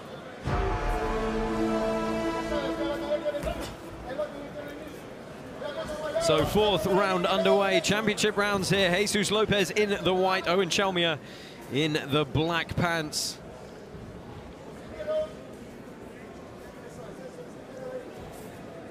Chelmiah still with his patented game plan of coming forward and throwing with a huge amount of aggression.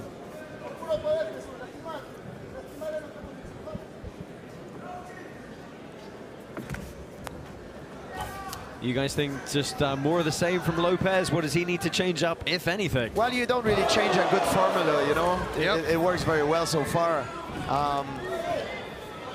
Chelmiah need to change the tempo of the fight for sure. He can't stay. Sometimes there's times that he spend few seconds in front of his opponent without moving. You can't do that in front of a more experienced fighter. But the thing is this, he's countering every strike. So what I would do if Chelmiah was stand still, let him come to you. You know, change the game of the fight. You have to wonder, have we seen that type of fight IQ from Owen Chelmiah in his previous fights yet? No, we haven't. You know, Lopez studied him meticulously. Yes, he was very well prepared. That showed. Everything that Chelmiah would throw at him, he had an answer for it so far. Yes. He counters with punches and with kicks as well. Sometimes Chelmiah comes in and he flaps a kick out. No, Chelmiah doing some fancy footwork, but it is not over until it's over, guys. So we'll see. One punch or kick can change the entire fight. Yeah, that's it. Chelmiah trying to rely on a bit of boxing, perhaps. Got a minute left here in this 4th round. This looks like when Bruce Lee was fighting Chuck Norris, you know, and it didn't work, and then suddenly he started moving, a lot of footwork, and that's what Chelmiah now is doing. Using a lot of footwork, dancing front and back. Well, Lopez being very patient here. Oh, connect. Oh, nice again.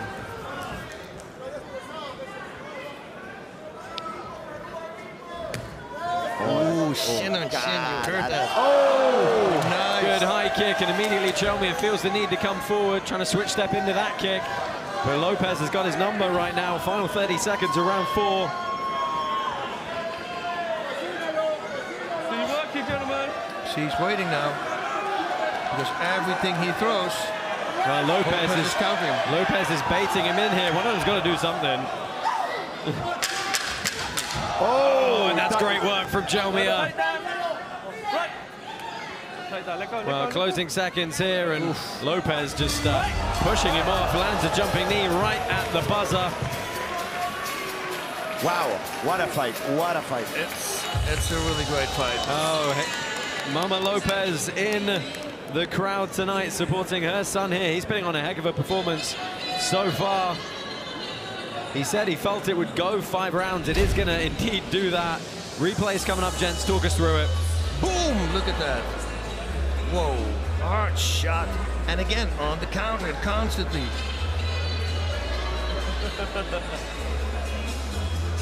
Yeah, he's really, tonight it's really the best that he ever looked. Like, his performance is fantastic. Yeah, so 4 rounds in, possibly leaning the way of Jesus Lopez. Yes. Owen Chelmiah, what? Just go for broke here? He needs to. Yeah, no I would choice. not take the risk. He needs to go full power. He needs to get in there. Yes. No, gentlemen. I like his spinning punch. He throws some spinning punches that you know missed a little bit, but if it lands, it could be very dangerous. He needs to go for with a Hail Mary, so to speak. And he's doing that. I think that's exactly what his mom told him to do. You got to go in now. Oh, what a jab! Punch! Wow! Wow, man! I mean, look, Chelmiah's got a chin, but you don't want to test it too many times. That's what they call the stiff jab. Oh, that was again. Oh, Chelmiah now is pushing, is going. Look at this. Lopez front kick to the face, looking for a throw here. Right. No. Chelmiah doing exactly what we thought he needed to do. Yes.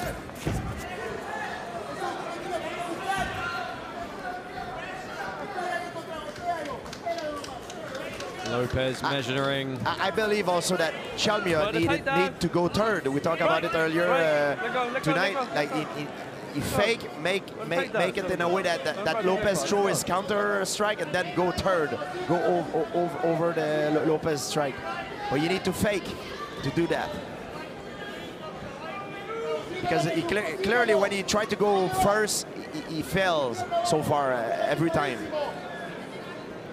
Chelmiah dancing around here. Lopez trying to play that counter game that he's been working so well through the first 4 rounds. A minute and a half left in this championship bout. Of course, we've got one other big championship fight coming your way next. Raymond Daniels and Rafael Aghayev are going to pick up the interim welterweight belt. Clock is ticking. Yeah, these are seconds that Chelmiah doesn't want to burn in a clinch in every exchange. Yes. Less than a minute. Less than a minute. Lopez blitzing, miss. Well, Chelmiah trying to throw. Right. Up, up, up, up, up, up, up, up, up. Turn around, turn around, turn around. Let's go, let's go. Final 40 seconds here. Nice left on the duck in. Oh! Right. Gents, you got to work the takedown. It's not under, don't stall it. Let's 30 go, seconds. use it. Lead uppercut, right uppercut. Right. Back, I mean. Wow. Yeah, again, each one of these clinches is just time ebbing away. 18 seconds here, we could possibly see the champion dethroned.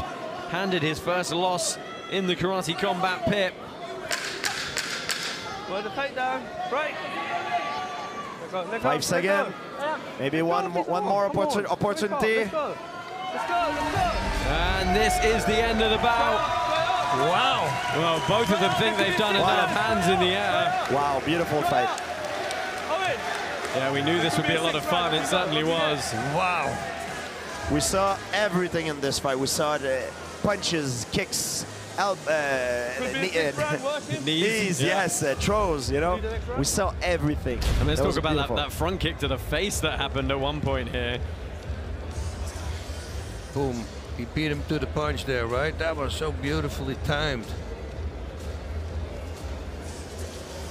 I think this is going to be that kick. Oh, that's the front kick. Ooh. Wow.